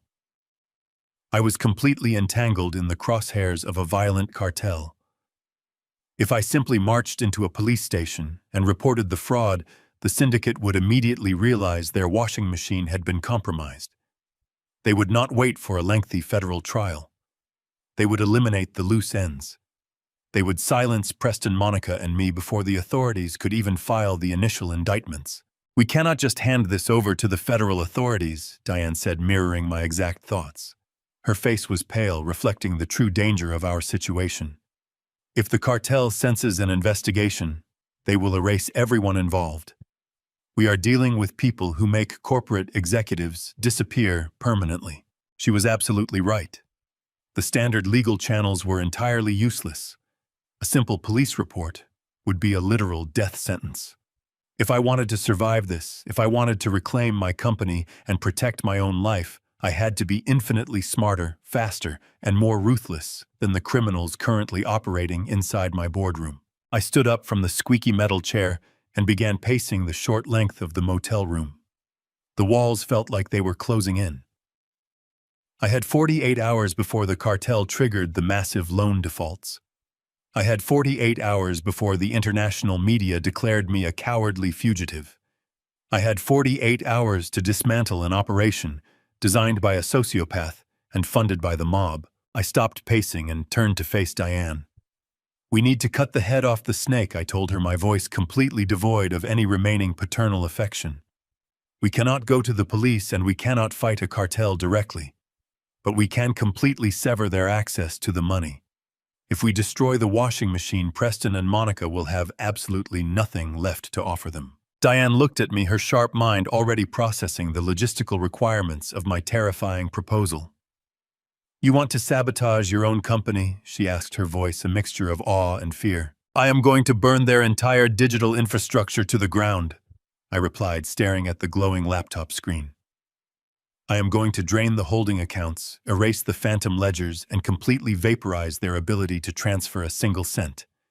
I will force them to face the cartel empty-handed, and I need you to help me pull the trigger." Diane stared at me for a long moment. She slowly nodded, her hands returning to the keyboard. "If we do this, Harrison, there is absolutely no turning back," she warned softly. I stood behind her, watching the green cursor blink against the black terminal screen. "There has been no turning back since they forged my name," I replied. "Do it." Diane launched a series of aggressive financial override protocols. Because Monica possessed such massive arrogance, she had linked the offshore shadow accounts directly to the central ledger for seamless transfers. Diane used the biometric master codes I had retrieved from the physical safe to validate her access. It took her exactly 14 minutes to bypass the secondary firewalls.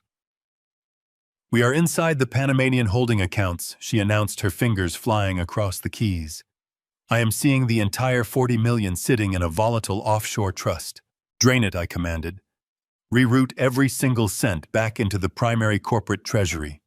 Flag the incoming transfer as a highly secure anonymous capital injection to trigger the federal banking delays. It will lock the funds in a mandatory 72-hour holding pattern. The cartel will not be able to touch it, and Preston will have absolutely no way to access the cash." Diane typed the complex routing numbers. A progress bar appeared on the screen. The tension in the room was thick enough to choke on. The percentage climbed slowly. 10%, 40%, 80%. Finally, a bright green confirmation box popped up. "The money is gone," Diane whispered, letting out a long, shaky breath. "The offshore accounts are completely empty. The shadow lenders have zero capital left in those specific wallets." "Now," I said, leaning closer to the monitor, "destroy the digital paper trail, erase the phantom ledgers from the internal servers. Make it look like a catastrophic database failure isolated entirely to the Silverstone Plaza project files." Diane executed a targeted data wipe. We watched as months of meticulous, fraudulent accounting vanished into the digital void. We successfully severed the connection between the cartel cash and my legitimate company. Preston and Monica were now holding a massive debt with absolutely no corporate collateral and no stolen money to pay it off. They were completely exposed. The digital clock on the bedside table read 5:30 in the morning. The sun was beginning to rise, casting a weak gray light through the motel blinds. My flight to Cambodia was scheduled to depart in exactly 2 hours. Preston and Monica would be waking up right now, expecting to receive confirmation that I had boarded the plane and their trap had been sprung. I gathered the physical loan agreements from the bed and packed them carefully into my leather briefcase. I turned to Diane. "I am going back to the house," I told her calmly. Diane looked at me with genuine concern. Harrison, they are desperate criminals. If they realize what you have done, they might become violent. I shook my head, buttoning my trench coat. They are cowards, Diane. They operate in the shadows because they are terrified of the light. It is time to turn the lights on. I drove back to the Cherry Creek estate as the morning traffic began to build. The neighborhood was quiet and pristine.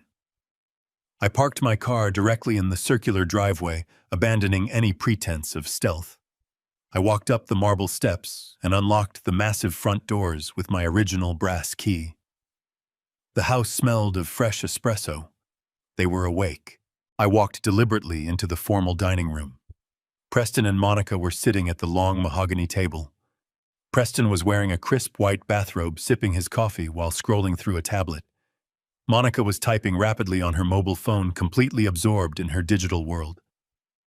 They both froze the exact moment I stepped into the room. The blood drained instantly from the face of my son. He dropped his tablet onto the table with a loud clatter. "Dad," he stammered, his voice cracking. "What are you doing here? You are supposed to be at the airport. Your flight to Asia departs in less than an hour." I pulled out one of the heavy dining chairs and sat down at the head of the table. I placed my thick leather briefcase onto the polished wood. I decided to cancel my trip. I said, my voice dangerously calm and perfectly level. I realized there were some urgent corporate matters that required my immediate personal attention. Monica slowly lowered her phone. Her perfectly manicured hands were trembling slightly. "What corporate matters, Harrison?" she asked, trying desperately to maintain her composed socialite facade. "Everything is running perfectly under the management of Preston. You have nothing to worry about." I unlatched the briefcase and pulled out the thick stack of forged loan agreements. I tossed them onto the center of the table. They hit the wood with a heavy, definitive thud. "I am worried about $20 million in illicit shadow loans from a Panamanian credit syndicate," I replied, staring directly into her terrified eyes. "I am particularly worried about my signature being perfectly forged as the personal guarantor on every single page." Preston physically recoiled as if I had struck him. He looked at the documents, then looked at Monica in absolute suffocating panic. Monica opened her mouth to speak, but no words came out. The arrogant, calculating mastermind had completely vanished. "I also had a very productive morning reviewing your private offshore communications," I continued, letting the silence stretch tightly between us. "I read all about your brilliant plan to freeze my domestic accounts and leak a fabricated embezzlement story to the press. I know everything about Vargas.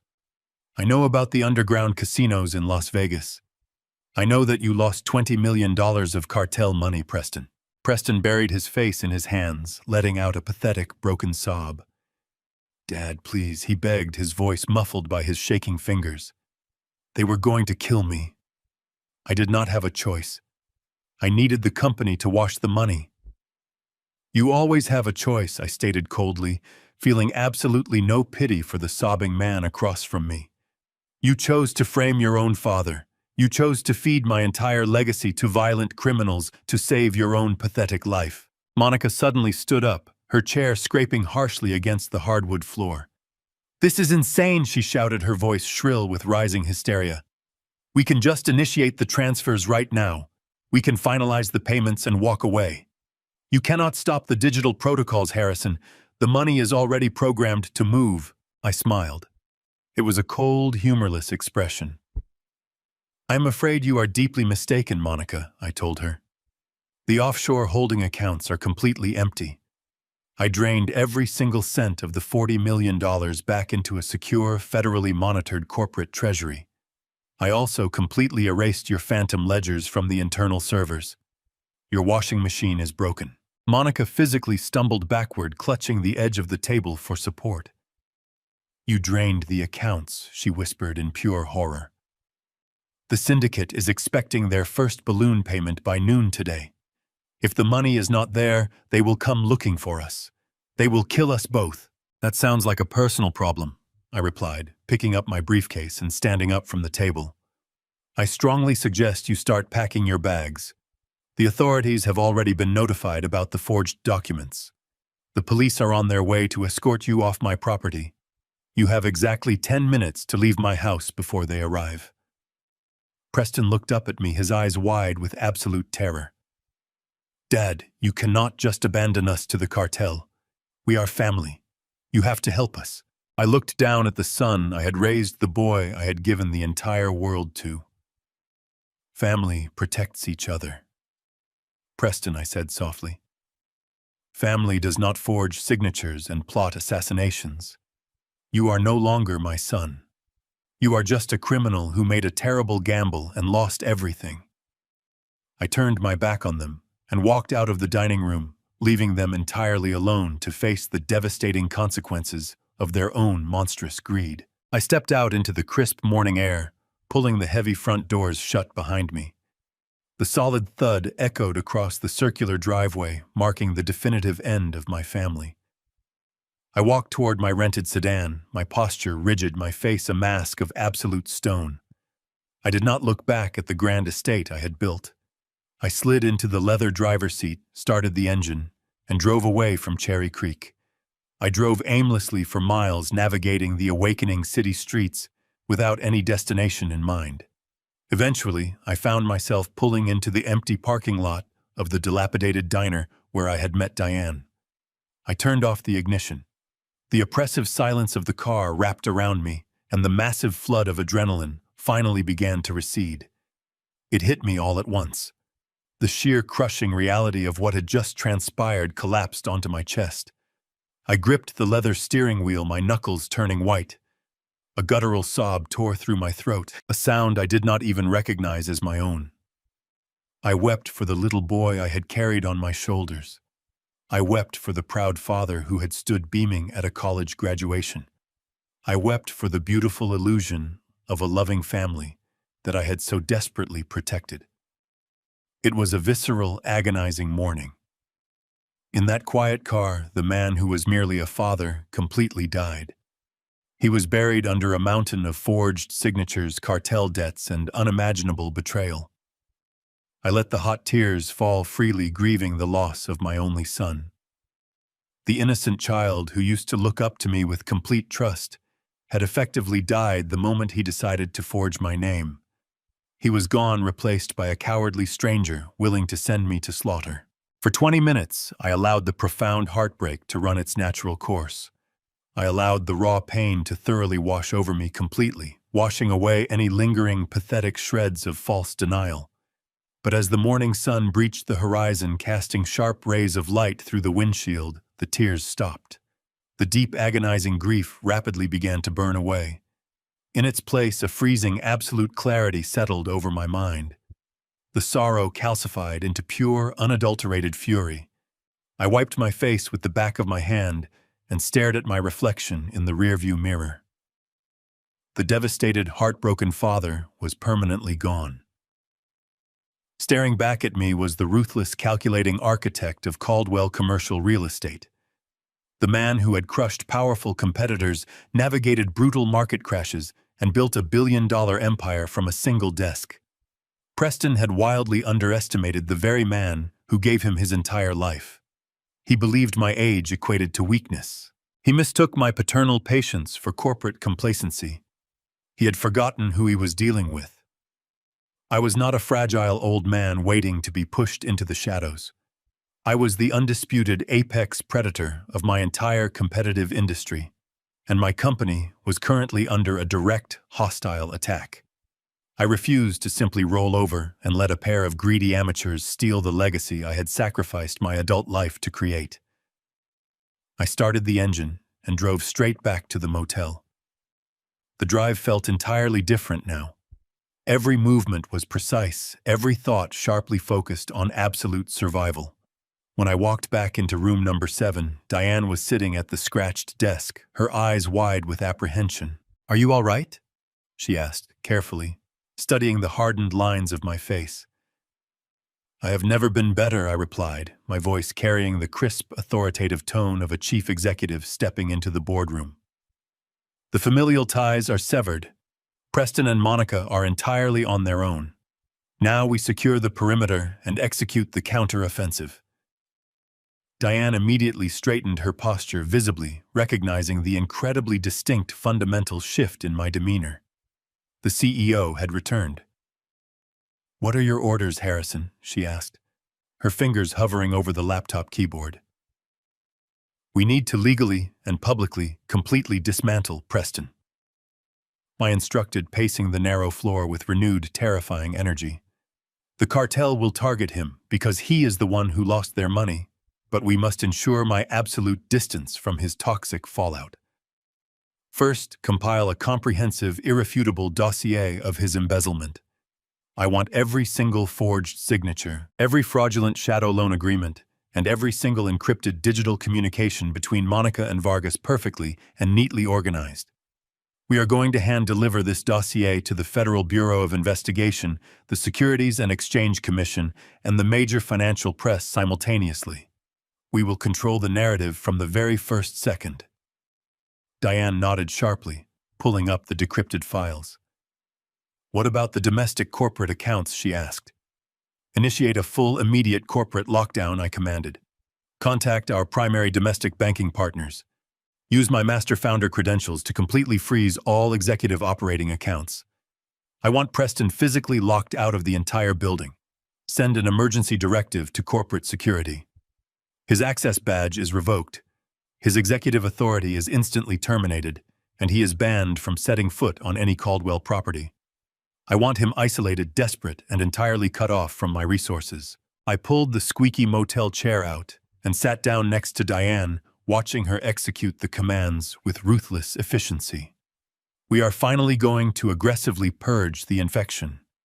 Draft a highly formal aggressive press release to be publicly issued exactly at noon today. It will state that Caldwell Commercial Real Estate has uncovered a massive unauthorized financial scheme perpetrated by a rogue executive. It will announce my immediate return from supposed retirement to retake the position of Chief Executive Officer. We will assure our investors that the core assets remain completely untouched and perfectly profitable. We will offer absolute transparency to the federal regulators." Diane typed furiously, her eyes reflecting the tactical brilliance of the plan. By publicly exposing Preston as a rogue criminal, we instantly sever the cartel leverage over the company. The federal spotlight will act as a shield against any physical retaliation. The syndicate cannot use Caldwell as a washing machine if the federal authorities are crawling all over the financial ledgers. Preston will be left standing alone in the crosshairs, holding a $20 million debt with zero protection. He thought he could outmaneuver the man who built the very foundation he stands on. He thought he could steal my legacy and frame me for his monumental failures. I reached firmly for my mobile phone, completely ready to make the absolutely necessary emergency calls to my entire board of directors. The profound emotional pain of completely losing a son was a heavy, devastating burden. But the absolute necessity of survival demanded total, unwavering focus. I had built an empire with my bare hands, and I was fully prepared to burn my own blood to the ground to protect it. The makeshift war room was active, the legal strategy was perfectly set, and the complete utter destruction of my betrayers was now only a matter of rapidly diminishing time. I did not waste a single second savoring the anticipation of revenge. Revenge is a messy, emotional impulse, and I needed absolute surgical precision. Diane and I spent the next 3 hours meticulously compiling the digital files, printing every unredacted chat log, and indexing the physical loan agreements I had extracted from Monica's biometric safe. We packed everything into 2 heavy reinforced briefcases. The morning sun was fully up now, casting harsh light over the dingy motel room, but my mind was completely clear. I picked up my phone and dialed the direct emergency contact number for a highly connected corporate attorney I had kept on retainer for decades, a man who possessed deep established ties within the federal government. I briefly explained the sheer magnitude of the situation, emphasizing the involvement of the underground credit syndicate. He grasped the catastrophic severity instantly. Within 40 minutes, he had arranged an emergency, off-the-books meeting at a secure federal building in downtown Denver. We left the motel without looking back. Diane drove my rented sedan while I sat in the passenger seat, keeping my hands resting firmly on top of the briefcases. The drive into the city was tense, dominated by a heavy, profound silence. We were carrying enough explosive evidence to topple a billion-dollar corporation and put my own flesh and blood behind bars for the rest of his natural life. We pulled into the subterranean parking garage of a heavily fortified federal plaza. My attorney was already waiting for us near the private service elevator. He did not offer any empty platitudes or hollow words of comfort. He simply scanned his security credentials, and we ascended to a restricted floor entirely dedicated to financial crimes and organized syndicate operations. We were escorted into a stark, windowless conference room, equipped with advanced recording devices and sterile, bright fluorescent lighting. 5 individuals were waiting for us around a long, cold steel table. 2 were senior agents from the Federal Bureau of Investigation, specializing in complex corporate racketeering. The other 3 belonged to the Financial Crimes Enforcement Network, federal experts trained specifically to hunt down international money laundering operations. They looked at me with a mixture of intense scrutiny and professional skepticism. They fully expected a desperate, guilty billionaire attempting to negotiate a favorable plea deal. I did not give them the opportunity to make assumptions. I sat down, unlatched the heavy briefcases, and spread the physical documents directly across the center of the table. I placed the decrypted offshore chat logs directly beside the forged Panamanian loan agreements. I did not raise my voice, and I did not ask for pity. I simply laid out the entire horrific architecture of my son's betrayal. I explained how Preston had utilized his position as chief operating officer to systematically bleed Caldwell commercial real estate of $40 million. I detailed his catastrophic gambling losses in Las Vegas and the violent cartel he had desperately indebted himself to. I then directed their attention to the digital logs exposing Monica as the brilliant sociopathic mastermind who had engineered the elaborate washing machine to funnel illicit funds through our phantom domestic projects. The federal agents listened in absolute stunned silence. The sheer audacity of the scheme was staggering even to seasoned investigators. When the lead FBI agent finally picked up the physical loan documents, his eyes narrowed sharply at the signature line. He looked at me, questioning my direct involvement. I immediately handed him an independent, digitally certified handwriting analysis that Diane had pulled from our legacy corporate archives, definitively proving the signature on the illicit loans was a flawless, meticulous forgery. The heavy atmosphere in the sterile room shifted dramatically and permanently. The agents were no longer looking at a potential suspect. They were looking at a highly cooperative, incredibly valuable victim who had just handed them the golden key to dismantling a massive, elusive international syndicate. The FinCEN investigators immediately seized the routing numbers Diane had extracted, plugging them into their secure federal mainframes. Within 10 minutes, they verified the exact digital pathway the stolen money had taken, confirming the direct link to the Las Vegas cartel. The lead prosecutor turned to my attorney, acknowledging the unprecedented value of the proactive evidence I had provided. Because I had brought the entire conspiracy into the light, because I had independently secured the irrefutable proof of the forgery, before the cartel could trigger the default, they offered me complete unconditional immunity. My company would be shielded from asset forfeiture, and my personal legacy would remain perfectly intact. But immunity was not enough for me. I needed the infection permanently removed from my life. The federal agents quickly realized that Preston and Monica were entirely unaware that their digital infrastructure had been compromised.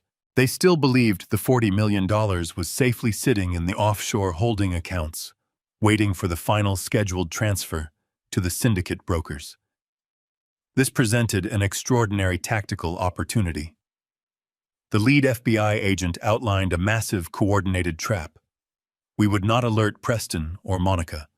We would let them continue operating under their false sense of absolute security.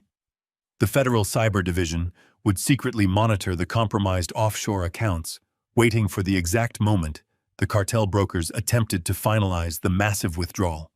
It was the perfect, inescapable snare. The plan required me to maintain absolute silence. I had to let Preston believe his masterstroke was still in motion. I had to let him think I was completely oblivious, wandering aimlessly around a foreign country while he prepared to seize my entire empire. The federal agents instructed me to disappear temporarily, to check into a highly secure, undisclosed safe house under federal protection until the trap snapped shut. They needed Preston and Monica to physically attempt the final authorization, but from their command center inside my Cherry Creek estate.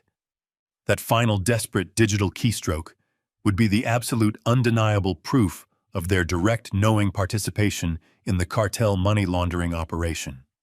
It would provide the feds with the exact legal justification required to raid the mansion and arrest them both on federal racketeering charges. I agreed to the terms without a single moment of hesitation. I watched the federal agents carefully bag the forged documents and the decrypted flash drives into secure evidence containers. They were taking possession of the nightmare that had nearly destroyed my life. I stood up from the cold steel table, shaking the hand of the lead investigator.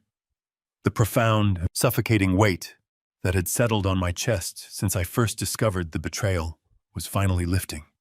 I walked out of the federal building with Diane right by my side. We stepped out into the warm, bright afternoon sunlight together. The war was no longer fought in the shadows of a dark motel room. The full crushing weight of the United States government was now actively bearing down on the two people who thought they could casually discard me. Preston and Monica had built their arrogant, fragile house of cards on the assumption that I was a weak, blind old man. They were about to discover the highly devastating, inescapable price of that fatal miscalculation today. The transition to the federal safe house was a blur of unmarked vehicles and highly secure underground parking garages. Diane and I were escorted into a remarkably sterile, windowless apartment located somewhere in the sprawling suburban outskirts of the city. The space was instantly transformed into a high-tech federal command center. Heavily armed tactical agents monitored the perimeter, while cyber technicians set up rows of glowing monitors across the small dining table. For 3 grueling days, we sat in complete isolation, watching the digital snare slowly tighten. The agents had established secure taps into the primary surveillance feeds of both my corporate headquarters and my Cherry Creek estate. We watched Preston and Monica move through their days with nauseating confidence. They were entirely oblivious to the invisible federal net completely surrounding them. Friday evening finally arrived. The atmosphere inside the cramped safe house crackled with extreme, suffocating tension.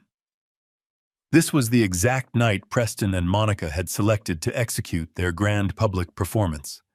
They were hosting a wildly extravagant corporate gala at the downtown Ritz-Carlton. The event was entirely funded by my company treasury, costing a staggering $500,000.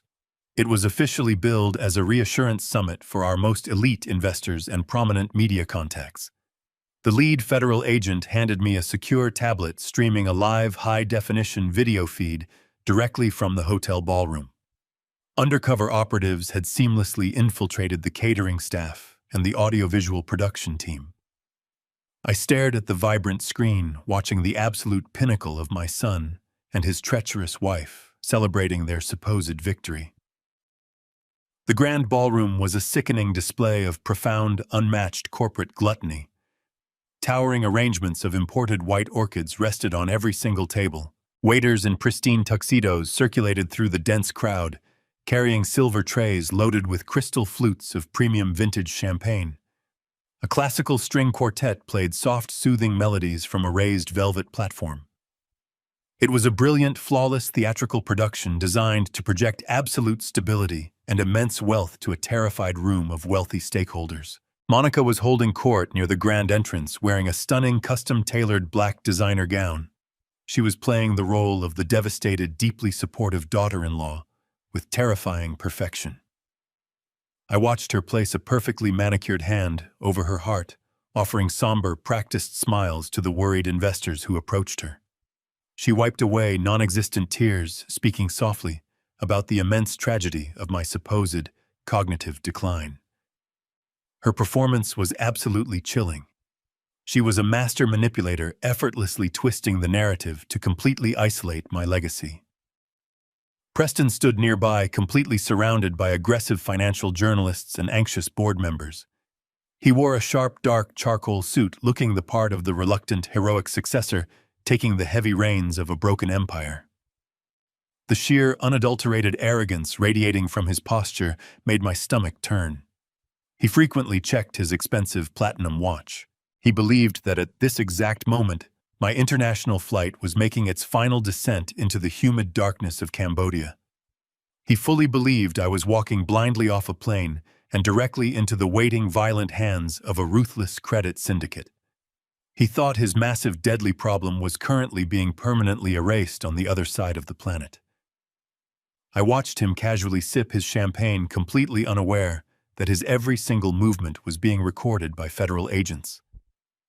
The lead investigator tapped my shoulder and pointed to a secondary monitor displaying a complex digital map. The cyber division had successfully isolated the offshore ping from the Las Vegas cartel. The underground syndicate brokers were actively attempting to initiate the massive withdrawal from the shadow-holding accounts. The digital trap was primed. We just needed Preston and Monica to officially spring it. The ballroom lights suddenly dimmed. A single, bright spotlight illuminated the main stage. The soft chatter of the wealthy crowd rapidly faded into total silence. Preston handed his empty champagne flute to a passing waiter and walked slowly up the carpeted steps. He adjusted the microphone with a heavy, dramatic sigh. He looked out over the sea of expectant faces, allowing a perfectly timed moment of absolute silence to stretch across the massive room. When he finally spoke, his voice was thick with manufactured grief. "Thank you all for coming tonight," he began, his tone projecting deep, painful reluctance. "We gathered you here this evening because Caldwell Commercial Real Estate is facing an unprecedented, deeply tragic crisis. It breaks my heart to stand before you today and announce the fundamental restructuring of our entire executive board." He paused, looking down at his hands, playing the devastated sun to absolute perfection. I watched the live feed from the cold safe house, feeling a profound, absolute void where my paternal love used to reside. "As many of you know, my father built this company from nothing." Preston continued, his voice echoing loudly through the ballroom speakers. He was a visionary. But recently, his mental health began to rapidly decline. We tried desperately to manage his condition privately. But yesterday we uncovered a catastrophic breach of trust. My father abused his foundational executive authority. He secretly siphoned $40 million from our primary operating accounts into untraceable offshore holdings. The crowd erupted into loud, frantic gasps. Camera flashes exploded around the stage, illuminating Preston in a sea of blinding white light. He held up his hands, begging for calm. "I know this is incredibly difficult to hear," he said, his voice trembling with fake emotion. "We believe my father has fled the country to avoid federal prosecution. He has abandoned his family and his legacy. But I promise you, this company will survive. My wife and I are stepping up. We are personally guaranteeing the core assets. We will navigate this dark storm and return Caldwell Commercial Real Estate to its former glory. I promise you absolute transparency and unwavering dedication." The sheer audacity of his speech was absolutely breathtaking. He was publicly declaring me a coward and a thief, while actively seeking the praise of the very people he was simultaneously robbing. Monica joined him on the brightly lit stage, wrapping her arm around his waist in a show of profound, unified strength. The room burst into thunderous, supportive applause. They were entirely convinced by the flawless, sickening deception. I stared at the tablet, my face entirely devoid of any emotion. Diane sat next to me, her hands folded tightly in her lap. "They actually think they won," she whispered, shaking her head in complete disbelief. "They think they are totally untouchable." I looked away from the live video feed and turned toward the lead federal investigator standing near the heavy door. The senior investigator received a silent, urgent communication through his tactical earpiece. He looked directly at me and offered a single sharp nod. The offshore syndicate brokers had officially initiated the primary withdrawal sequence. The massive digital transfer was demanding a final physical biometric authorization from the primary account holders. The entire massive scheme was finally reaching the critical, undeniable flashpoint. "It is time," I told the lead federal agent calmly. "Spring the trap exactly right now." The lead federal agent pressed 2 fingers to his earpiece and issued a single decisive command to the tactical teams waiting in the shadows. "Go."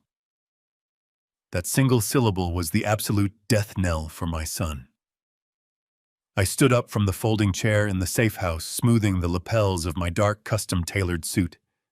I had dressed for an execution. Diane stood beside me, handing me my heavy wool overcoat. She offered a tight, solemn smile.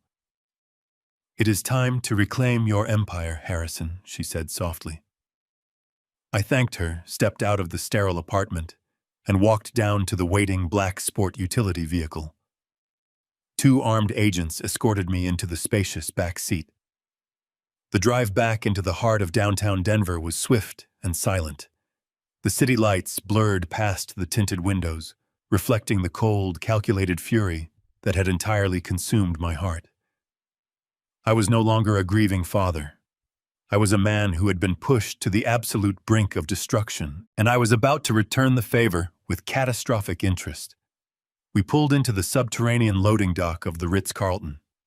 A dozen federal agents wearing dark suits and discreet earpieces were already moving with absolute synchronized precision.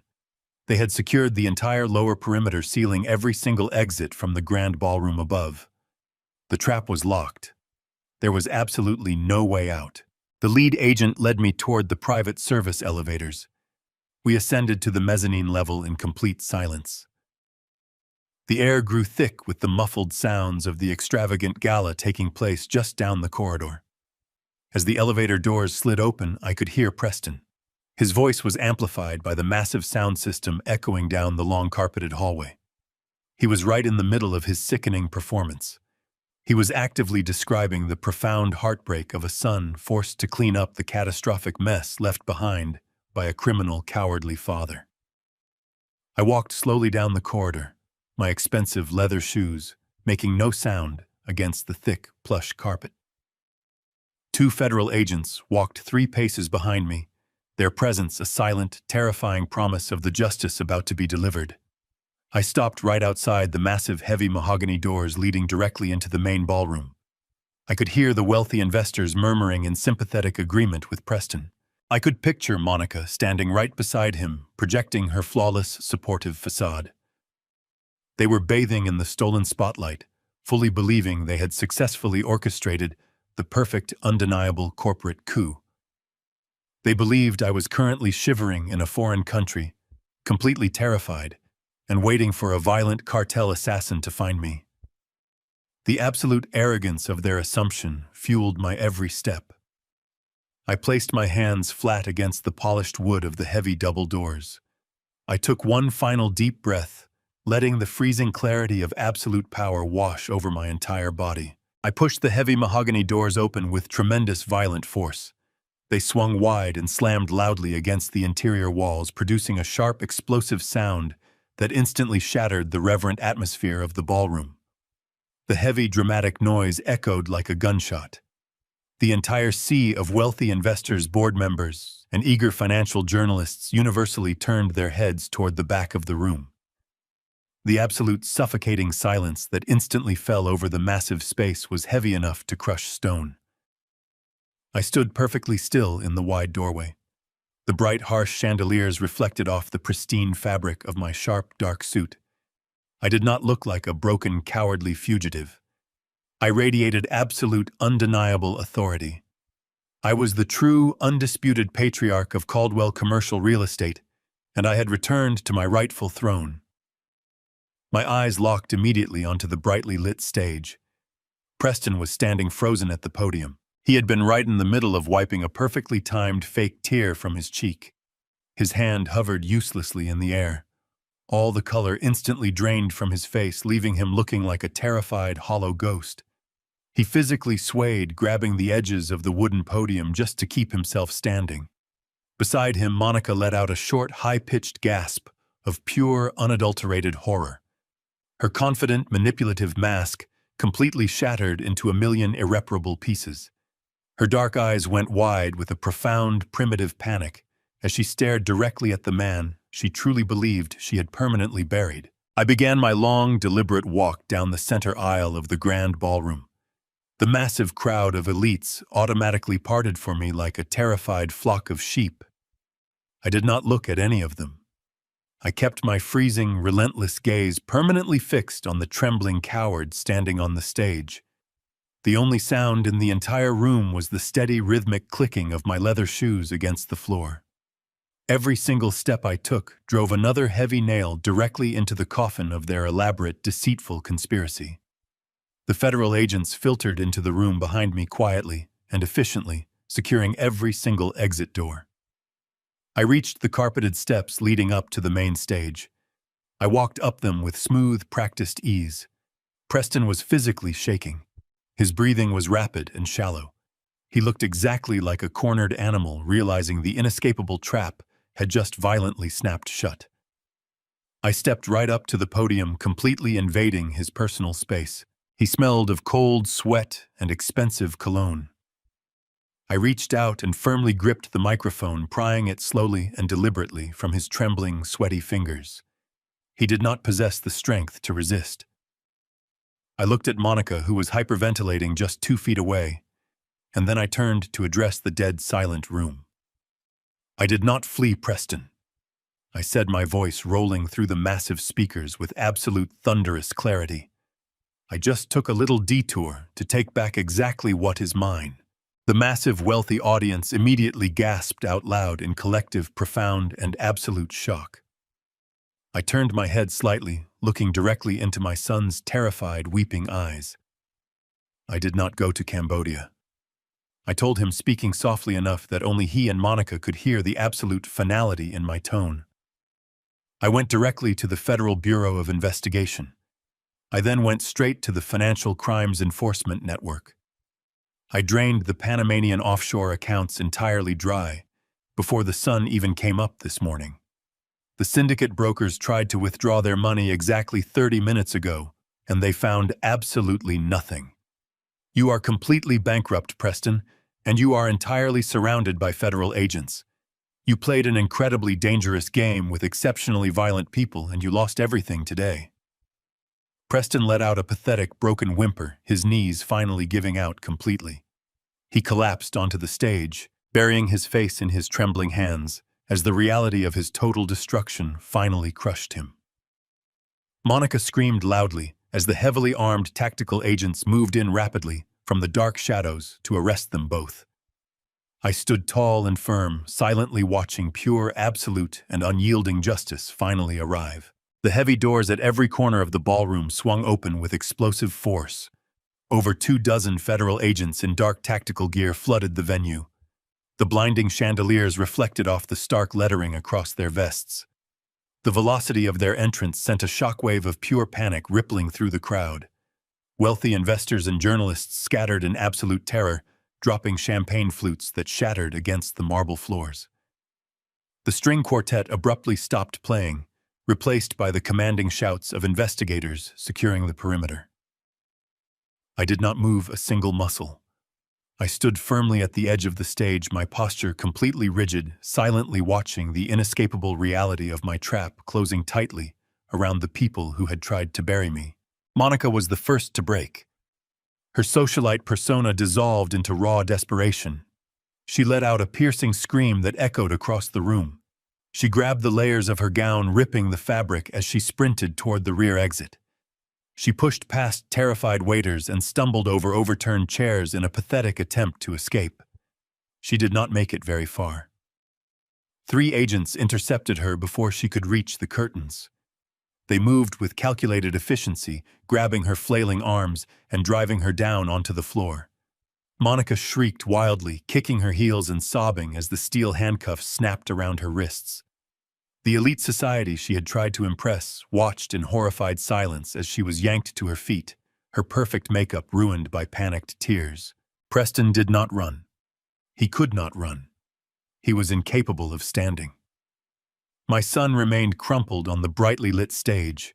His sharp suit badly wrinkled, his breathing shallow and rapid. He looked completely hollow, stripped permanently of all the arrogance that had fueled his treacherous ambition. As two agents approached the wooden podium to apprehend him, Preston suddenly scrambled forward frantically on his hands and knees. He crawled directly toward me across the stage, tears pouring down his pale cheeks. He reached out with trembling hands and desperately grabbed the fabric of my tailored trousers. "Dad, please," he sobbed wildly, his voice reduced to a pathetic whine that thoroughly disgusted me. "You have to stop them. Tell them it is a massive misunderstanding. Please, Dad, I am your only son. We are flesh and blood. You cannot let them take me away. I will do anything you want. I will sign whatever you need. Just do not let them put me in a federal prison. I am your family." I looked down at the weeping, pathetic creature groveling in the shadows at my feet. I felt absolutely nothing. The profound grief I had painfully experienced inside the dark motel room had already burned out, leaving behind only freezing ice. I did not see a beloved son. I simply saw a dangerous liability who had willingly handed my life directly over to a murderous international cartel. I slowly reached down and firmly pried his trembling fingers off my clothing, discarding his hands as if they were a foul disease. I stepped back purposefully, creating a deliberate physical boundary between us. "You stopped being my son the moment you put a price tag on my life," I said, my voice dropping to a low, lethal whisper that cut directly through his hysterical sobbing. "You chose the underground cartel. You chose the illicit money. You chose to brazenly forge my signature and send me to the slaughter. Now you get to live with the absolute consequences of your monstrous choices." There is no corporate bailout today, Preston. There is no magical rescue. The tactical agents firmly grasped Preston by his shaking shoulders, hauling his limp body up from the floor. He continued to weep hysterically, begging for mercy, but I turned my back on him. I watched completely unmoved as they securely cuffed his wrists tightly behind his back. The crowd of elite Denver society watched in stunned silence as my former son and his treacherous wife were marched forcefully through the center of the ballroom. The flashing cameras of the financial press, originally brought here to document my supposed downfall, were now capturing the humiliating, permanent destruction of Preston Caldwell. They were dragged out through the heavy mahogany doors, their terrified cries slowly fading down the corridor until they were completely gone. The team leader approached the stage, offering me a respectful nod before signaling his unit to process the scene. The immediate chaos had finally passed, leaving behind a room filled with shell-shocked investors and frightened executives. They were staring at me with a mixture of profound awe and absolute terror. They had just witnessed a brutal corporate execution, and they were waiting to see exactly where the blade would fall next. I turned, slowly walking back toward the center of the lit stage. I picked up the microphone that Preston had dropped during his pathetic collapse. I tested the audio, the sharp feedback instantly silencing any lingering whispers throughout the room. I looked out over the sea of pale faces, easily recognizing the powerful bankers, the real estate tycoons, and the media figures who had been fully prepared to accept my demise just 10 minutes ago. "Ladies and gentlemen," I began calmly, my voice projecting smooth authority across the silent ballroom. "I sincerely apologize for the dramatic interruption to your lovely evening. As you have clearly witnessed, Caldwell Commercial Real Estate faced a severe, incredibly dangerous internal threat. The two individuals you saw escorted out of this room orchestrated a complex, deeply illegal financial scheme. They actively attempted to utilize our pristine corporate infrastructure to facilitate a massive international money laundering operation, and they aggressively attempted to permanently remove me to ensure their unquestioned control."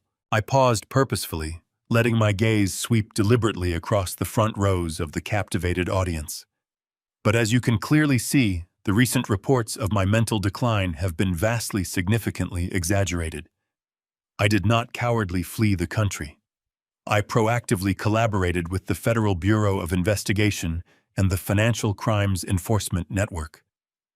I personally initiated the complete lockdown of our corporate treasury, flawlessly securing every single legitimate asset. The illegal offshore accounts have been neutralized, and the immediate threat to this company has been surgically, permanently eliminated. The heavy tension in the massive room began to shift rapidly, transforming from pure terror into a deep, respectful reverence.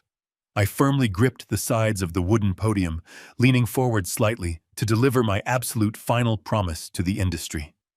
I built this massive empire with my own two hands, I declared loudly, my voice resonating with pure, unstoppable power.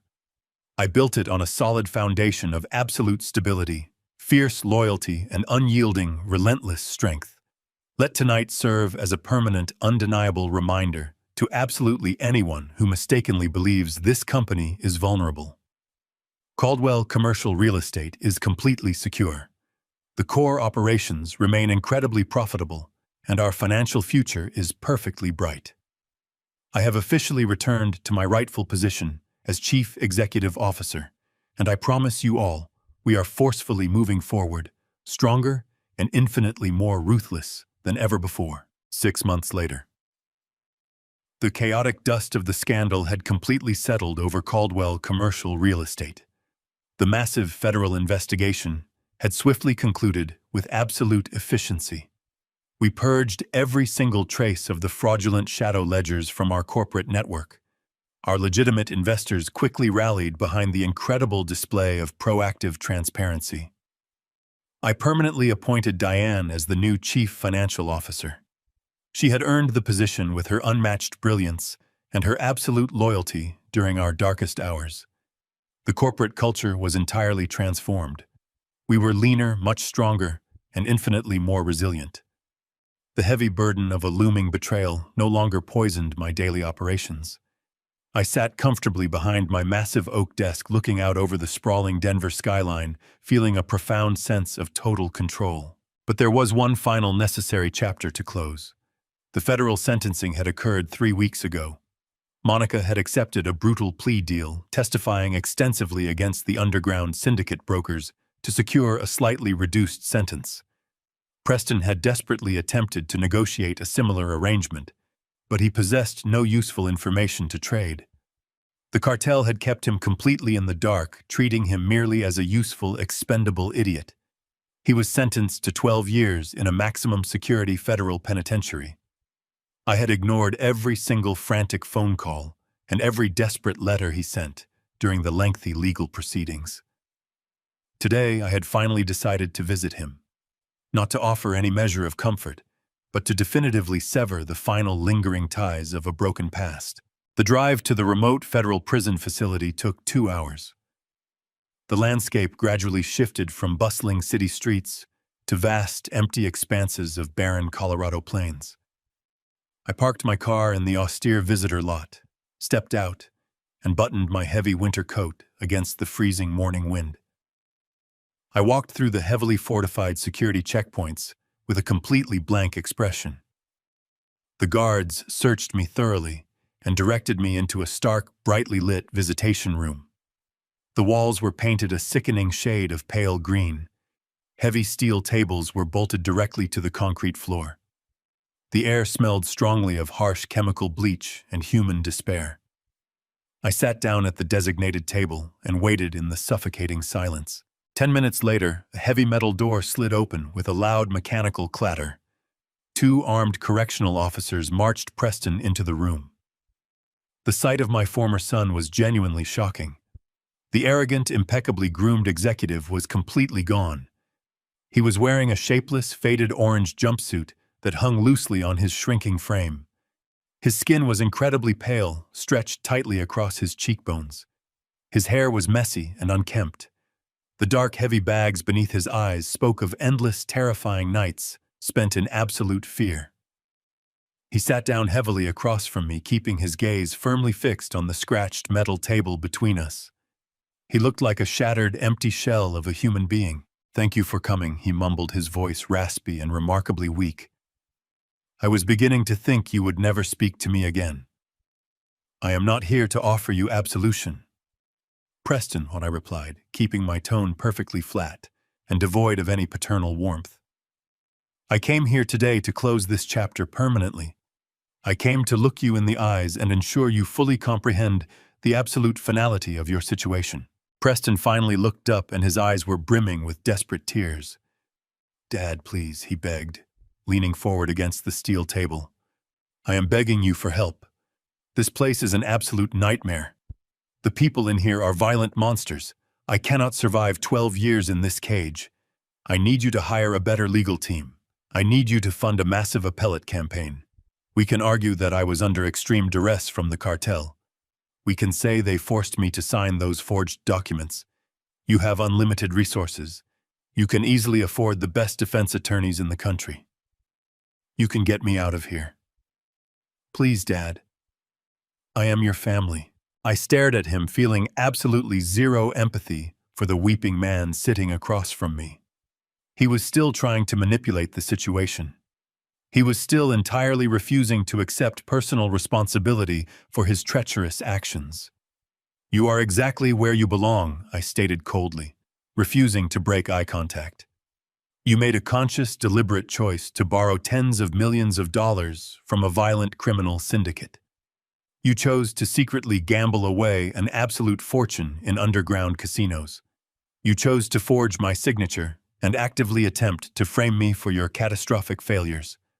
You put a definitive price tag on my freedom and my life to save your own skin. I did it because I was terrified," Preston sobbed loudly, wiping his wet face with his shaking hands. "I made a terrible mistake. I know I did. But you are my father. You are supposed to protect me. You are supposed to help me when I fall." I leaned forward slightly, closing the physical distance between us.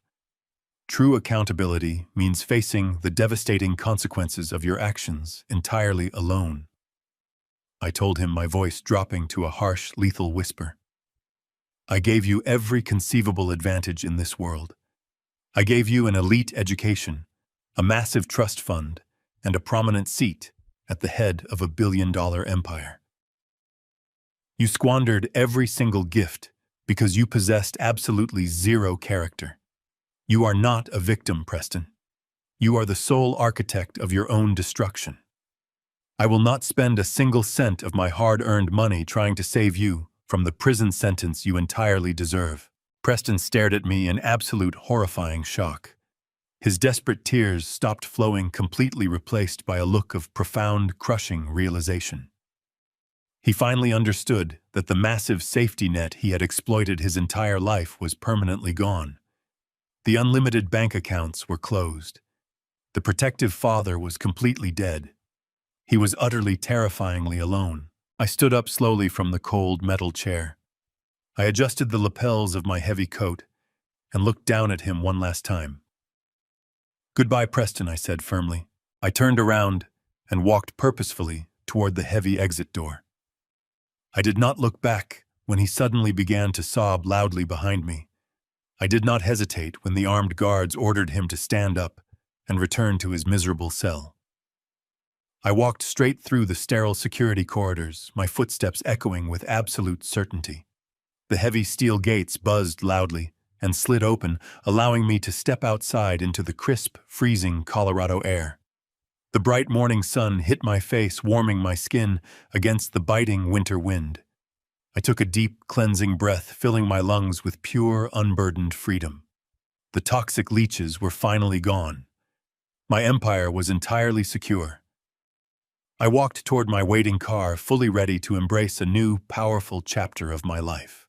For decades, I believed that giving my son everything was the ultimate expression of a father's love. I was wrong. True love isn't about writing blank checks or cushioning every fall. It's about instilling character, integrity, and accountability. When you hand over power without demanding respect, you don't build an heir, you create a monster. Blood might make you family, but loyalty and honesty are what keep you there. I had to lose the illusion of the son I wanted to finally see the man he chose to be. Sometimes the hardest boundary you set is the one that saves your life. Have you ever had to cut off a toxic family member to protect your own peace? How did you find the courage to do it? Share your story in the comments below. Don't forget to like this video and subscribe to our channel for more intense life stories.